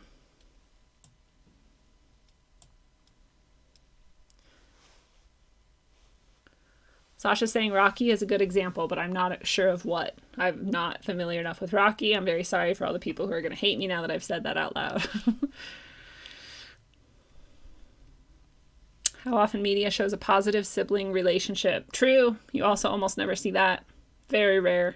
If you do, it's like a fucked up one where like the parent died and so the older kid like has to take care of the younger kid or something. It's not just like a good relationship in and of itself. Yeah, the whole family is definitely attacked in this culture. It's not just the two people. A good example of love. Oh, really? Well, good for Rocky. And there's a reason why all of these things are so inverted, like many symbols and ideas and themes, especially naturally and universally. They're inverted on purpose. There's a reason why anal sex specifically is promoted. It's because, you know, sex is given as a method of reproduction and also as a method of uniting two halves of one whole in order to create, you know, something new, whether or not you think about that as like a physical reproductive act or otherwise spiritual and emotional act of creation as well. You can't do that with anal sex. And so it's specifically promoted because it is an inversion of that principle, that set of principles, and all of the various principles that are like connected therein. Anal sex is specifically opposite to that. So sure, it might feel good to people and sure you might come and like whatever. Again, I'm not like specifically judging or hating on anal sex, but there's a reason why specifically anal sex was chosen to be promoted for a long time by a lot of satanic organizations and societies, such as the Knights Templar, right? There's a reason why they kissed each other's assholes in their initiation ceremonies. It's not an accident. There's a reason why eating ass is promoted now. It's degrading. It embodies all of the opposite principles from an act of love and union. It promotes filth. I mean, it's filthy to lick a butthole. I'm sorry. It just is. It's like, that's where poop is. It's disgusting. If you want to do it, that's cool. I'm not going to like hate you as a person. I just like think you should consider why you have been compelled to lick an ass. It's probably not healthy.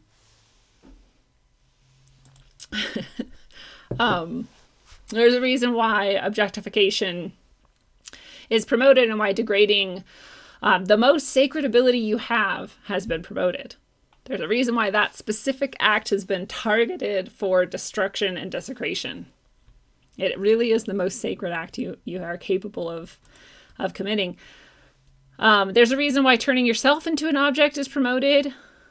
You disengage from your true self when you treat yourself like an object. Again, I think it's fun to like dress up and look nice or whatever, but when you're specifically dressing up as a sex object, there's a reason why you're being pushed to do that to yourself. You are disconnecting from yourself when you objectify yourself, because you're not an object. You're much more than that. And there's a reason why gender neutral and genderless preferences are also promoted, especially in the sense where you are told that you're not allowed to care what someone's actual biological sex is. There's a reason why all of them invert, all of them are a form of satanic. And I don't care if you like think Satan and God are real. I don't care if you like, these people think that they're real, and these people are satanic openly. They perform satanic ceremonies, and we're taught to worship them like gods. And they specifically take everything that is godly and natural and they turn it on its head and invert it, like having you stick your dick up an asshole instead of a vagina. And again, I don't care if you like that, that's cool. It's just there is a reason why it has been something that has been pushed to be developed. It's not like the specific, I'll just leave it at that. Anal sex is fine. You just have to know that like it was used as a weapon against you for a reason. And it's everywhere. We worship this all the time. I don't. You probably don't if you're listening to this still. But I mean, this as a culture, we do. We worship this highly sexualized, very degrading culture. And that's because when they can invert this and when they can disconnect us from our natural state of being and our soul, we vacate our bodies. We are now a void. You vacate your body every time you act without accordance of your soul. If you're any action that you make that your soul isn't behind and like embodying that and like, you know, like on board with that, then you're vacated somehow. You're like disconnected somehow from your actual self because you're not a body, you are a soul. And so how could you not vacate if your soul is not the thing that is being expressed? What is being expressed? Yeah, you can tell I'm a teacher when I give you PowerPoints every week. So you actually leave a void in your energetic body and your physical body and your emotional body when you do that, when you have that disconnection. When your soul is not on board and you're acting anyway in opposition to your soul and spirit, you're leaving a specific void and emptiness there, and it's not going to remain empty. Because nature abhors a vacuum or a void, right? Nature is not down with that. It's not allowed to exist. When you're clearing space energetically, you then have to fill it with something, right? And you have to do it intentionally because otherwise you leave a void and something else will fill it. It's just a law of nature. Lacey, you already know a shaman. Something will fill it.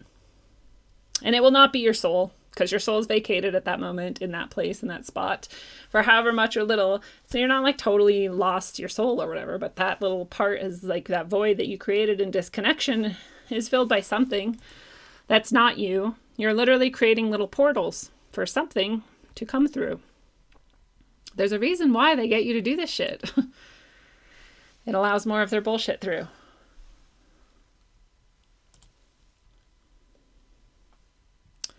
Yeah, I do think we're all programmed to do some of these things. And I would be very shocked if there's anyone watching or listening or presenting who hasn't, you know, done a lot of things that I'm describing as desecrating. But there's a solution to all of this. And we're all part of it. Because what we were taught is that casual and objective sex is fantastic. Everyone should just do it all the time. Sex is a great tool to achieve self-elation. How just like liberated of you to go fuck whatever you want and come. We're taught that sex is this otherwise just a biological function. Everybody does it. It's just to make new bodies. That's all. We're programmed that sex is just for our pleasure. Other than that, it means nothing. It's just for gratification. There's no deeper aspect to it. Gender has no value, has nothing to do with it. But what's actually true is that meaningful sex, if you ever get the chance to have it, is otherworldly. It's like transcending yourself. It's not even comparable. You can come all you want in all the ways that you want, and it's not going to compare to having sex that's actually truly meaningful and involves your soul. And sex is not just for self-elation. It's actually a process to achieve mutual elation in unification. If those two halves of one whole are unified and you're both elated, how much more fulfilling is that? It's not just like a conceptual thing. This is like an actual experience that you would have if you can find this and achieve it. And sex, rather than voiding and vacating your body and allowing yourself to be a portal for other energies to come into this plane, sex can actually be a spiritual portal for creative energies to come into this plane. Again, whether you want to call it God or whatever, it doesn't matter to me. It's the same principle, that is what comes through when you can have... honestly, any sex can really physically accomplish that, but it can accomplish a lot more spiritually if you let it be that meaningful as well. Sex is not just for pleasure, it's actually for building yourself up and your unity with another person. There's like real spiritual achievements and principles that can be achieved sexually if you have that union with another human that you can't achieve in any other way. All of the great masters and teachers know this and teach it. And sex does not mean just gratification. Sex can mean and should mean, I think, that your soul is actually more present than ever. That this is the moment where your soul is like truly here right now in that creative act, in unification with its opposite, right? Masculine, feminine. And gender does have value in sex. It has absolute value in sex. Sex is the creative principle applied physically and spiritually between the masculine and the feminine. You can have other types of sex. I mean, you can like fuck an object or whatever like that, and we call that sex, but in reality, it's not the same thing. And we know that, like, we can see the difference, we can feel the difference, we can measure the difference. Like it's different. And so gender actually does apply to sex innately.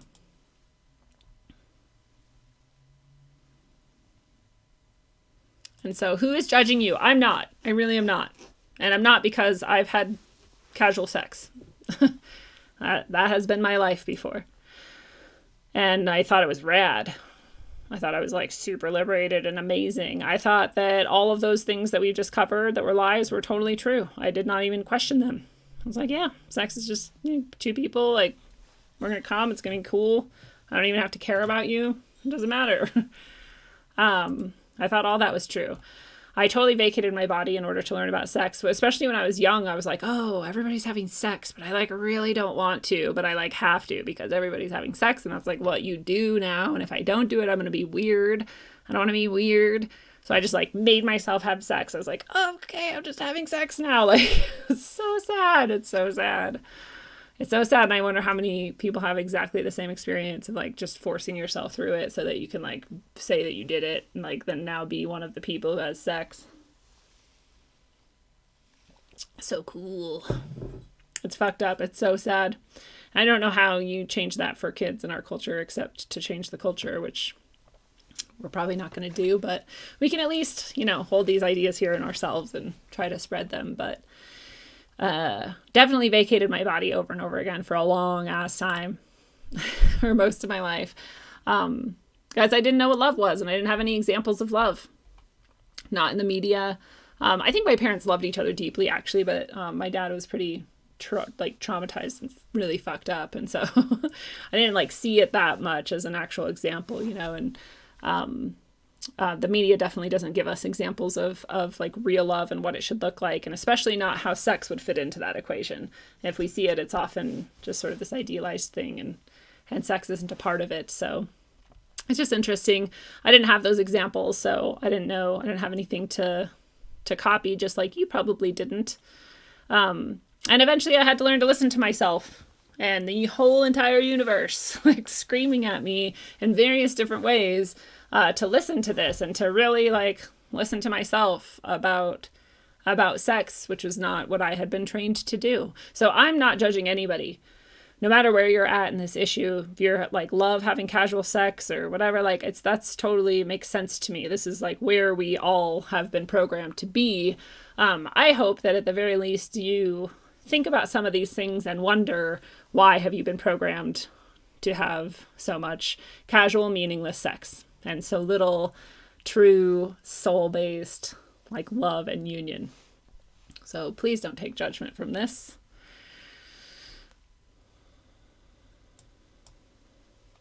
Thank you, Jeffro. And I also have a lot of compassion for this addiction.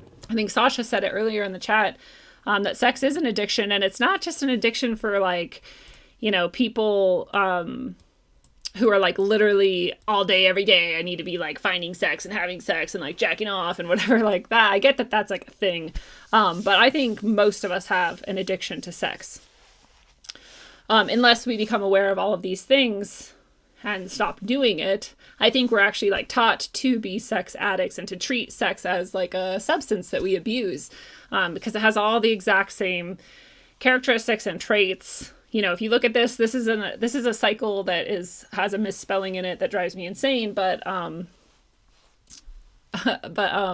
it's applicable to all types of addiction. You know, you get the craving. What's up, Trey? Nice to see you. You get the craving. You're like, oh man, I'm like totally horny. You know, it's just biological. You have a biological imperative to have sex, and so your biology will kick in and like make you want it. Like that happens. It's a thing. Oh, thank you, Trey. You just like show up and throw money. That's awesome. So you get the craving. You get turned on or whatever. And then you're like, okay, well, I need to go like find sex or whatever, and fuck. So I guess I'll go to the bar and I'll like dress up or whatever, and then I'll like maybe use this app and I'll like meet this person or whatever, and then you have sex with them, and it's temporary. You're like, cool, yeah, I got laid, and then usually the next day or even that night or maybe a month later, you're like, ugh, why the fuck did I do that? Like that person wasn't even cool. Like, fuck, you know. And then the whole cycle starts over again. So I think we're all in this cycle, even if we're not like driven to just like fuck all day long. Like I think we have this sort of basic cycle going on for most people, most of our society, which is really unfortunate. But I think a lot of people do just go looking for sex and not for an actual relationship. In fact, I think a lot of people I talk to and me in the past, like don't really think that a meaningful relationship is even possible for some reason, which is even more sad. And it is hard work, because the reason a meaningful relationship is hard work, honestly, is because you have to work on yourself mostly. And I think we think that it's all like, we just need to find the right person. And if they're the right person, then this is going to be easy and perfect. And that's not even true. Not even a tiny, tiny bit. What's actually true is that you really do have to work on all of your bullshit. And you have a lot. You do. You right there listening right now. You have a lot of bullshit that you don't know about and that you've never worked on. And if you don't work on it, you're not going to have meaningful relationships. So I think that's part of why we think that meaningful relationships don't exist or that they're hard to find, is that we're actually like fucked up and we just like project it outwards. So that's really, really sad. But actually it does exist. And the more you go having meaningful relationships with people, the more you will find satisfying, more and more and more satisfying experiences. And they will be hard to achieve, but they'll be good.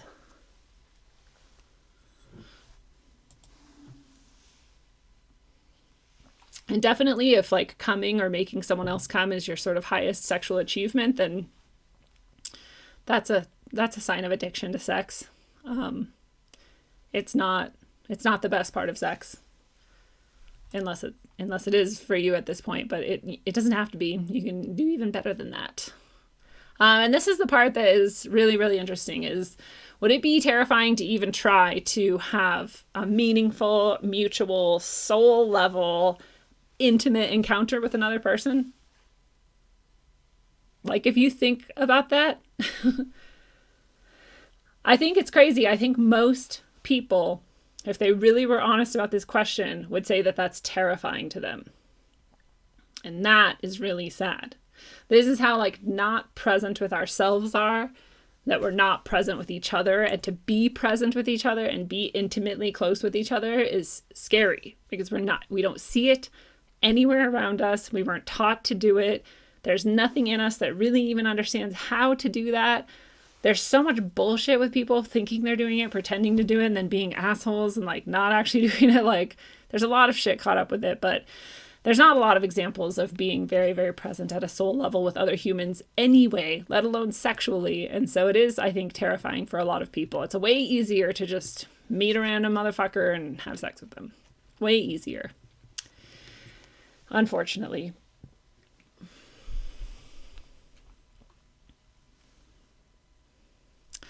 And do your emotions get fucked up if you don't have sex? Like, if that's true, then definitely that's an addiction. You should be able to be emotionally stable and happy in yourself, whether or not you're having sex with another human being or not. But again, that's a lot of programming. We've been programmed that if we're not having sex with another human being, there's something wrong with us and we failed at life, we're not good enough, we're not a good mate or whatever. And so there's a bunch of bullshit with that. So it makes sense. You have to, like, work through that and get through it and get, stable within yourself emotionally in order to then be able to connect with another person at this level. Is the sex you're having fulfilling your soul? Probably not for most people. Even whether they're married or not or whatever, whether they're having casual sex or not, whatever sex they're having is probably not very fulfilling your soul. Because if you've never thought about any of these things, I don't know, you can't just, like, stumble into, like, soul fulfilling sex. I think it's very unlikely. So probably a lot of people, given the programming that we've received, the answer there is going to be no. And so all of these things are signs of sex as, like, an addiction, sort of, or at least that same pattern of, like, filling a hole in ourselves, basically, and just seeking it for its sake and not for, the fulfillment of our soul. So I have compassion for that. So again, another level of not judging anyone. It's just describing. You cannot fill that hole. This is not a euphemism. You're not going to fill what's inside of you with casual sex ever. Just like any drug. You're going to be chasing that dragon forever. You're not going to find the magical person who just so happens to fulfill every fantasy you ever had and whatever, and finally you'll be, like, content and happy. It's not going to be that way unless, like we said, you're working on yourself and being true to your own soul, and then that person comes along. And that's a totally different thing.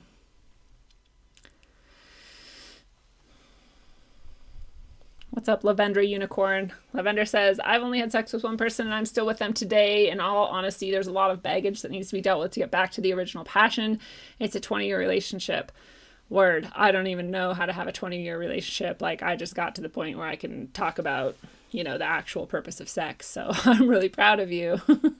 And I bet after 20 years, there's a lot of shit. That's a lot. That's a lot. There's only a few people I've known for 20 years, let alone, like, sexually. So that's pretty interesting. But I bet if you're united in your souls that you're going to get there. So let's talk about true sexual liberation, because true sexual liberation is not about just fucking anyone you please whenever you want. That's what we were told in the 60s, and it was not true.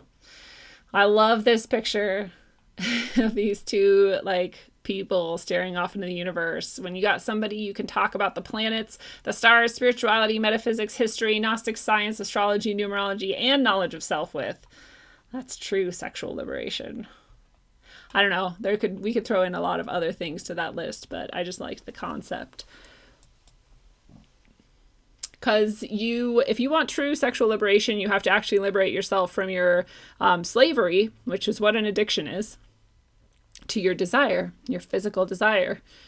If you can liberate yourself from that and not let your desire for a physical sensation rule your actions and choices, then you will be truly sexually liberated. Like, that's a feat that not many people have achieved in life. If you can liberate yourself from that obsession with sensation, like we're just like obsessed with like the fucking clit, like coming, and like that's all that matters. And like, that's crazy. That's a weird obsession to be just like focused on that thing. There's all kinds of levels of intimacy and pleasure that are fulfilling and like could be focused on in various ways and times. But to be just obsessed with one aspect of one physical sensation is like fucking crazy. It's weird. It's weird. If you can liberate yourself from that, then you'll be truly sexually liberated. You won't be conditioned to be obsessed with this one physical sensation. That'll be a freedom for you. If you can be like truly present in the moment that you are experiencing sex, no drugs or alcohol. I don't care about drugs or alcohol. Do drugs or alcohol, whatever. I think that's fine. But like to have to be high or fucked up in order to have sex, which is most people, there's a reason for that, right? If you can be actually present in that moment and not high at all and like directly connected with this person, that's truly liberating. That's crazy. People don't achieve that. That's very rare. Very powerful. Make eye contact. How many people do you know make eye contact when you have sex? Maybe that one is weird. Maybe that's not true. I don't see it much. I don't hear people like, you ask people. I think a lot of people close their eyes, let alone whether or not they make eye contact if their eyes are open. Eyes are the portal to the soul, right? If you can be like directly connected to someone's soul while you're having sex with them, you're sexually liberated. If you can be empathically reaching out from yourself, so you're fully present in your body, you're probably making eye contact at least like, somewhat during this process, and you can empathically reach out all at the same time, like that's sexual liberation. Dude, you get to the point where you can like be aware of your chakras and like merge them with the other person's chakras. Fucking talk about what most people will never experience, unfortunately. I know, this does hurt to reflect on. It's a sad, sad, sad part of our society. Just remember that this was done to you. You were programmed to be this way for a reason, because it divorces you from your natural state of being and your soul's natural set of expressions. And that was intentional. This has been an ongoing onslaught against humanity for thousands of years. And it's not your fault that happened to you. And now that you are aware of it, it is your responsibility to do what you can in baby steps to get back to the point where you can be present in your body all the time, not just during sex, but especially during sex.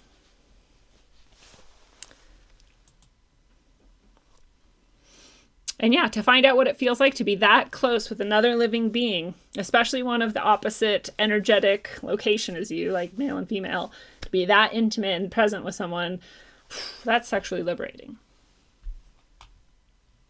Not just like what toys you use with how many strangers. Right? We think about merging our chakras in normal sexual activity based on what we were programmed to do and what we see everywhere around us. We're really only merging our root chakras. We're like, I'm going to press my genitals into your genitals over and over again until there's an energetic explosion, and that's sex. But you have, at the minimum, 6 other chakras. Depending on which system of chakras you use, you have at least 2 other chakras. And possibly as many as like 8 or 9. It's just, there's a lot. But the basic one that we're used to, you have at least 6 more. So why aren't you using those ones, right? If your whole point is to come together with this person, why are you so focused on just that one? That one has a very specific result, right? Like making babies is important for us. But the other ones are really important too, And I'm not like a fucking guru. I'm not saying that I like do this every time I have sex or whatever. I'm just saying like, if we are aware of ourselves as energetic spiritual bodies and we're uniting with another body in this way, then why wouldn't we take the opportunity to like really see how far we can go with that and how beautiful it can be? Oh, the part that you can't read says, if you think you can do this casually, you are mistaken. You can't accidentally merge your chakras with a stranger that you met at the bar while you're both drunk. That's not going to happen. And if it did, I'd be scared. I'd be like, what sorcerer is controlling us right now? This is fucked up. But it won't happen. That's never going to happen.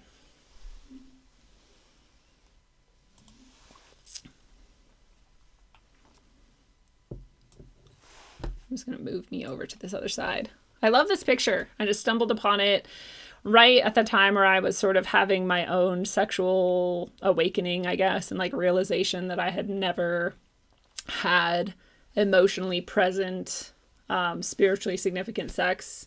Even though I had finally gotten to the point in my life where I was with someone who I loved and who loved me back, and we weren't abusive towards each other in any way, which was a first. And then the next realization was like, oh, wow, even though we're in love and we're whatever, we love each other rather, we don't have this level of like spiritual, sexual merging.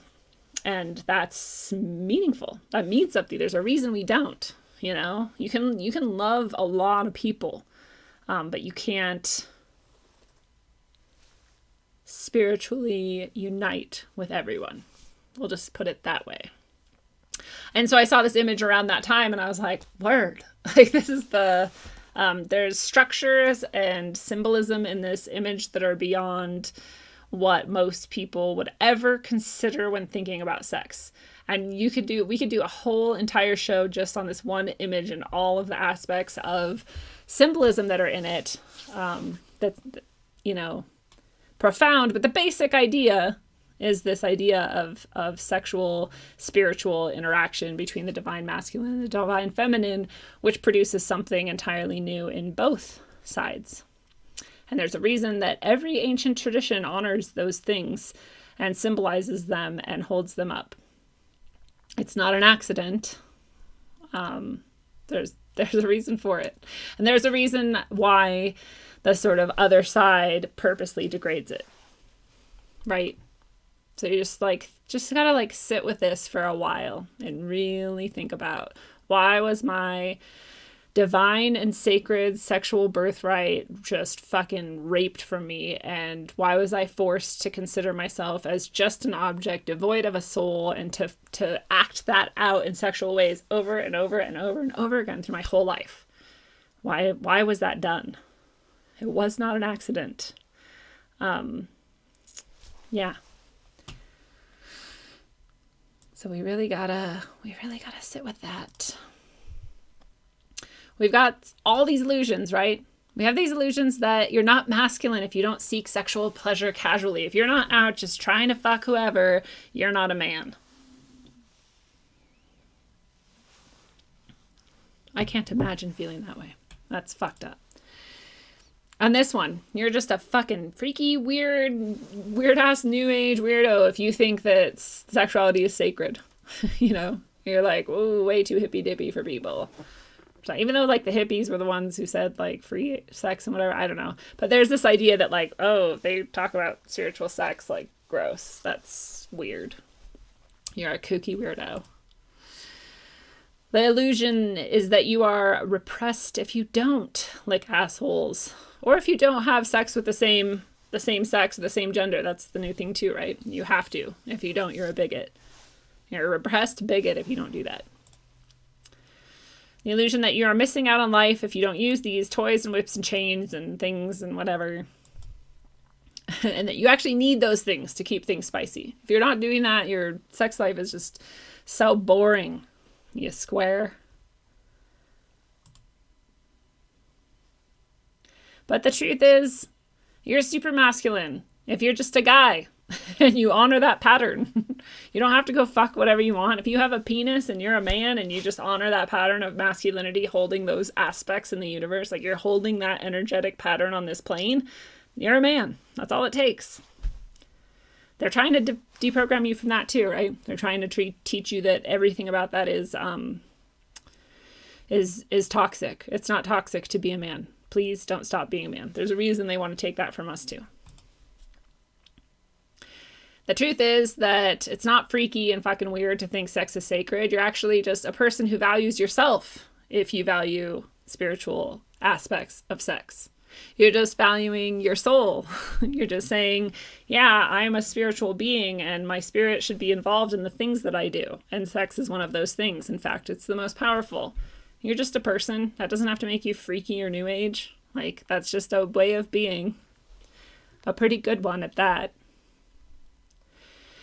It's not true that you're repressed if you don't lick assholes. You're actually repressed if you can't have sex when you're fully present in the moment. I think that's like the biggest inversion we have here. They're like, oh, you're repressed because you're not just like fucking anything with any toy and like licking any part of anyone's body.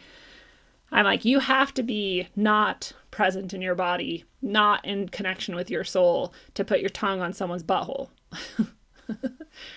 Like, that's repression. You're repressing your soul. You're cutting it off from this moment in time where you're physically acting out this thing that is not, it's devoid of soul. That's repression. You're repressing yourself. We have completely flipped those things on their head. It's not that you're missing out on life if you don't use all these toys and things. It's that you're actually missing out on life if you've never merged energetically with another being. That's missing out on life. Like, that's a natural part of your abilities in this plane.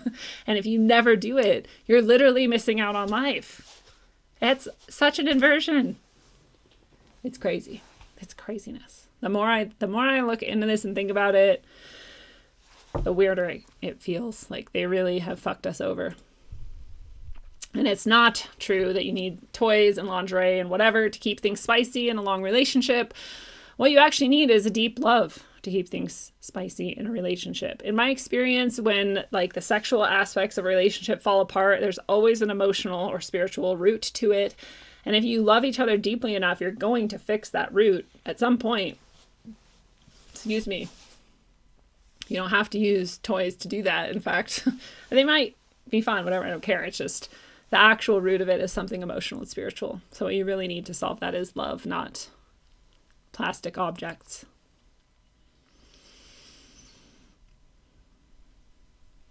So there's always this sacred balance between the sacred masculine and the sacred feminine. And it's always about love. And we know that resonance is in all things. We have different energetic locations, male and female. We have different qualities that we're resonating out into this plane. There's an internal and there's the external. And without that, we are just minds or bodies or fragmented. And we are unaware and disconnected from what we truly are and what we came here for. So I just found this when I was looking for the, balance of divine, masculine, and feminine to share with you. And I was like, that's pretty simple and pretty good, pretty true. And I like it. We came here for a reason. We are souls. We have these bodies as tools. We have our mind as a tool. And we can use those all in alignment with each other. And we can use them to create something beautiful. But you got to practice. Oops. You got to practice. It's probably helpful if we stop watching really shitty examples of sexuality. It's probably helpful if we stop consuming things that are just like devoid of any sort of respect for sexuality at all.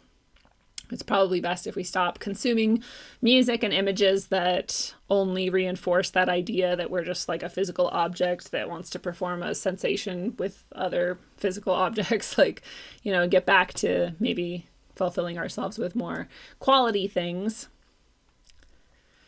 We can practice, we can talk to other people about it, especially young people, if you can do that in a way that's not like super creepy.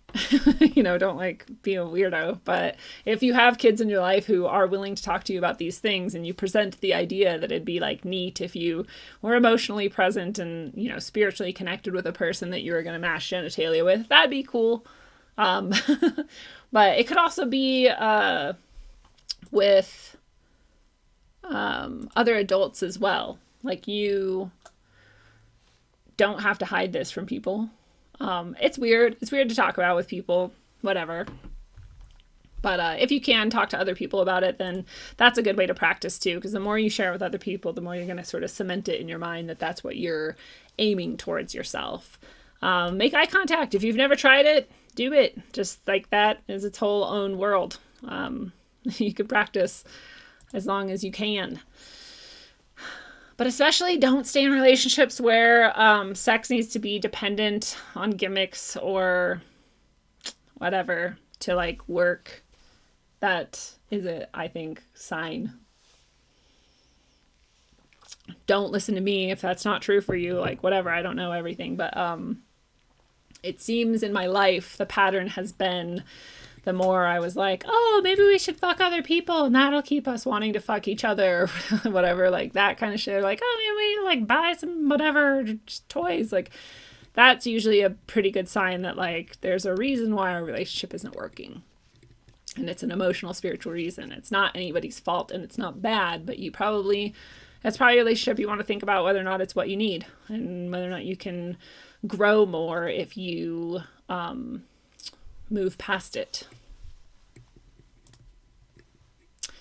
And you can definitely practice, like we were saying earlier, by knowing yourself more deeply and valuing yourself deeply before you're trying to love and value and know another person.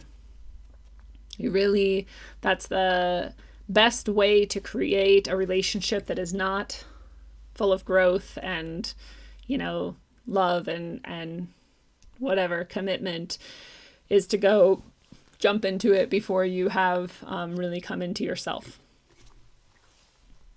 I know it's like that shit that we hear our whole lives and we're like, yeah, love yourself if you really love another. And you're like, no, I totally love myself though. Like, because you want a relationship with people and you're like, yeah, totally. Oh, this person is like really good. This relationship will be great.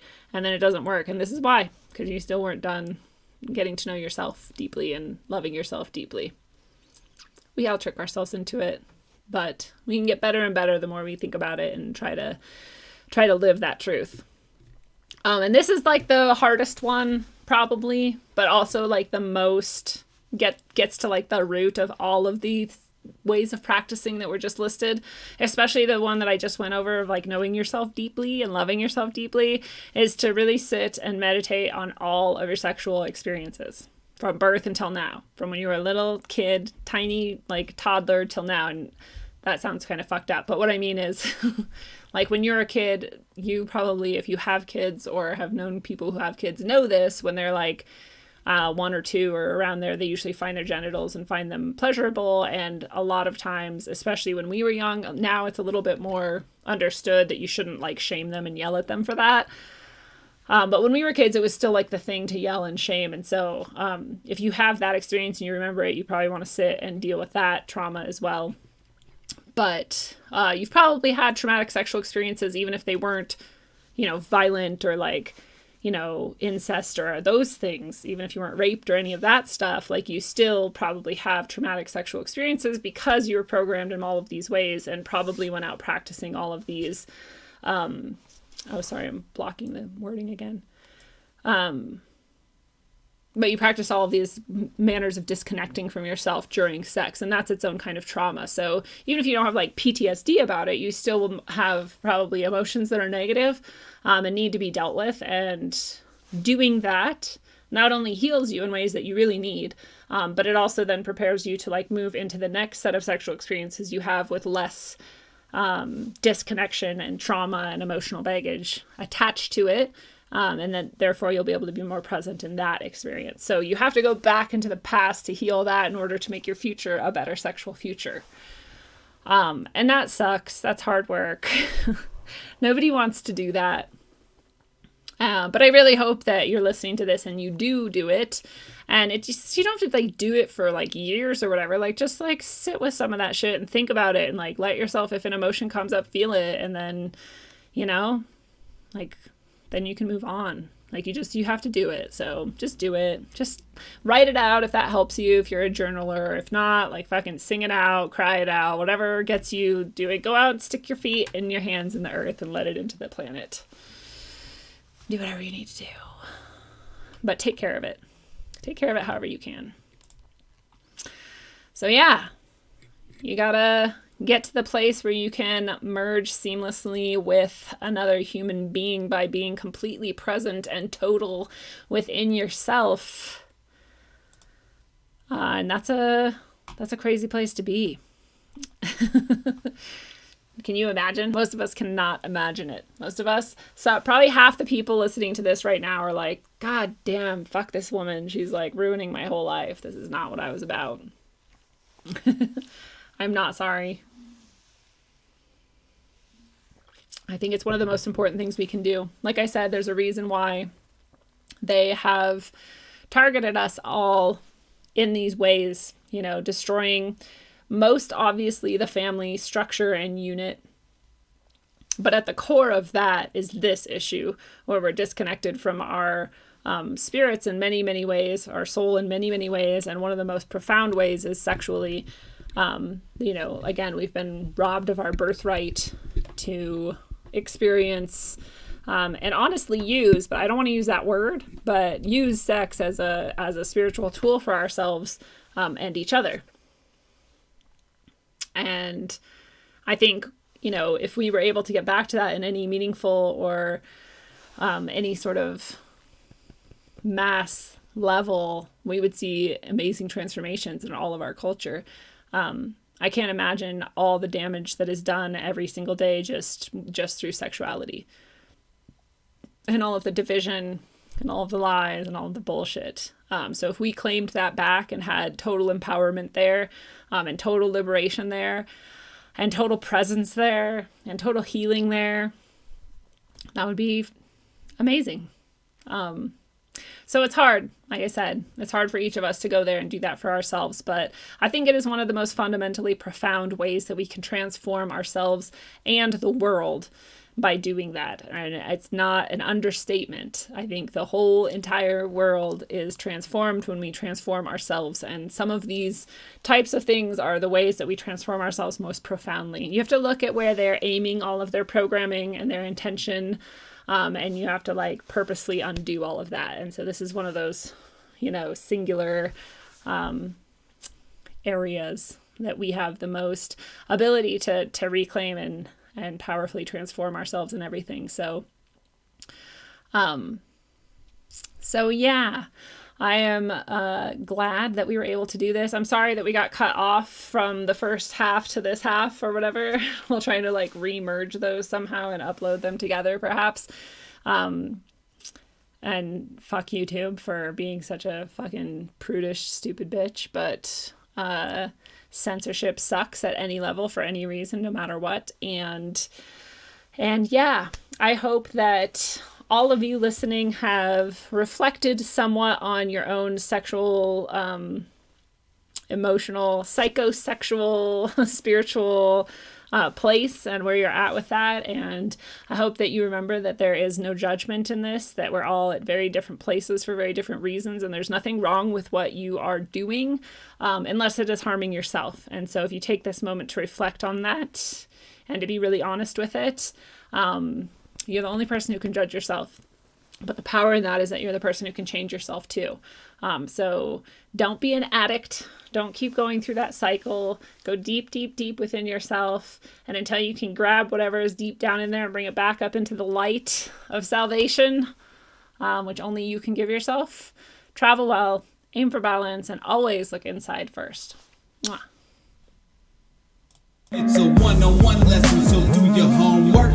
Make your dome hurt while up on earth. My bones are blessed from holy dirt. Vibes manifested to words that told me search for verbs and adjectives to describe birth. Worth more than one can speak, while the tongue feeds a weak, a sour taste in your mouth, bittersweet. Words can also kill you when you sleep. Mind condition, low frequencies while the subconscious mind listens. I can tell a vision filled with lies, disguised as truth, and spread it like the word to the youth. Watch the tube. A place where the God gets booed is sorcery. To recreate the God forgery does more than meets the eye. Not too many know. Just hear me flow like the eye of Horus Penio.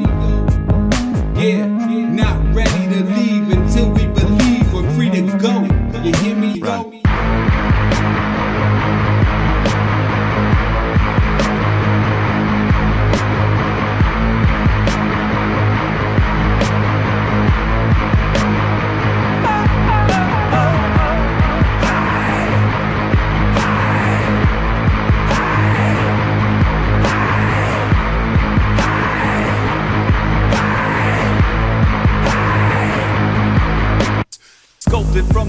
ether. The material will eat ya. Stuck on this plane, lanes use jet fuel to greet ya. The dimensional 3 ain't beating me on top of the 4th. Didn't climb Jacob's ladder to squab with a sword. Forged with ink drizzle, branch down. Try quiet your lamps now. Ascension past the matter that they slam out they damn mouths. We ain't on land now, but they over understand. Sacrificing wisdom, hoarding dumber, kosher, wicked hands. Putting faith in worthless worship of the mortals. Artificial portals, mass ingestion of the black goo. Bioengineered morsels, conversing with machine elves. Bypassing maggots, they stuck on Android screens now. I'm scrolling emerald tablets. Moloch living lavish, off the backs of the savage. Them clasp hands at the Sabbath. Smack of energy damage, they done twisted the tongues. With nanotech in the lungs, the awakening's begun. All they really can do is fucking run.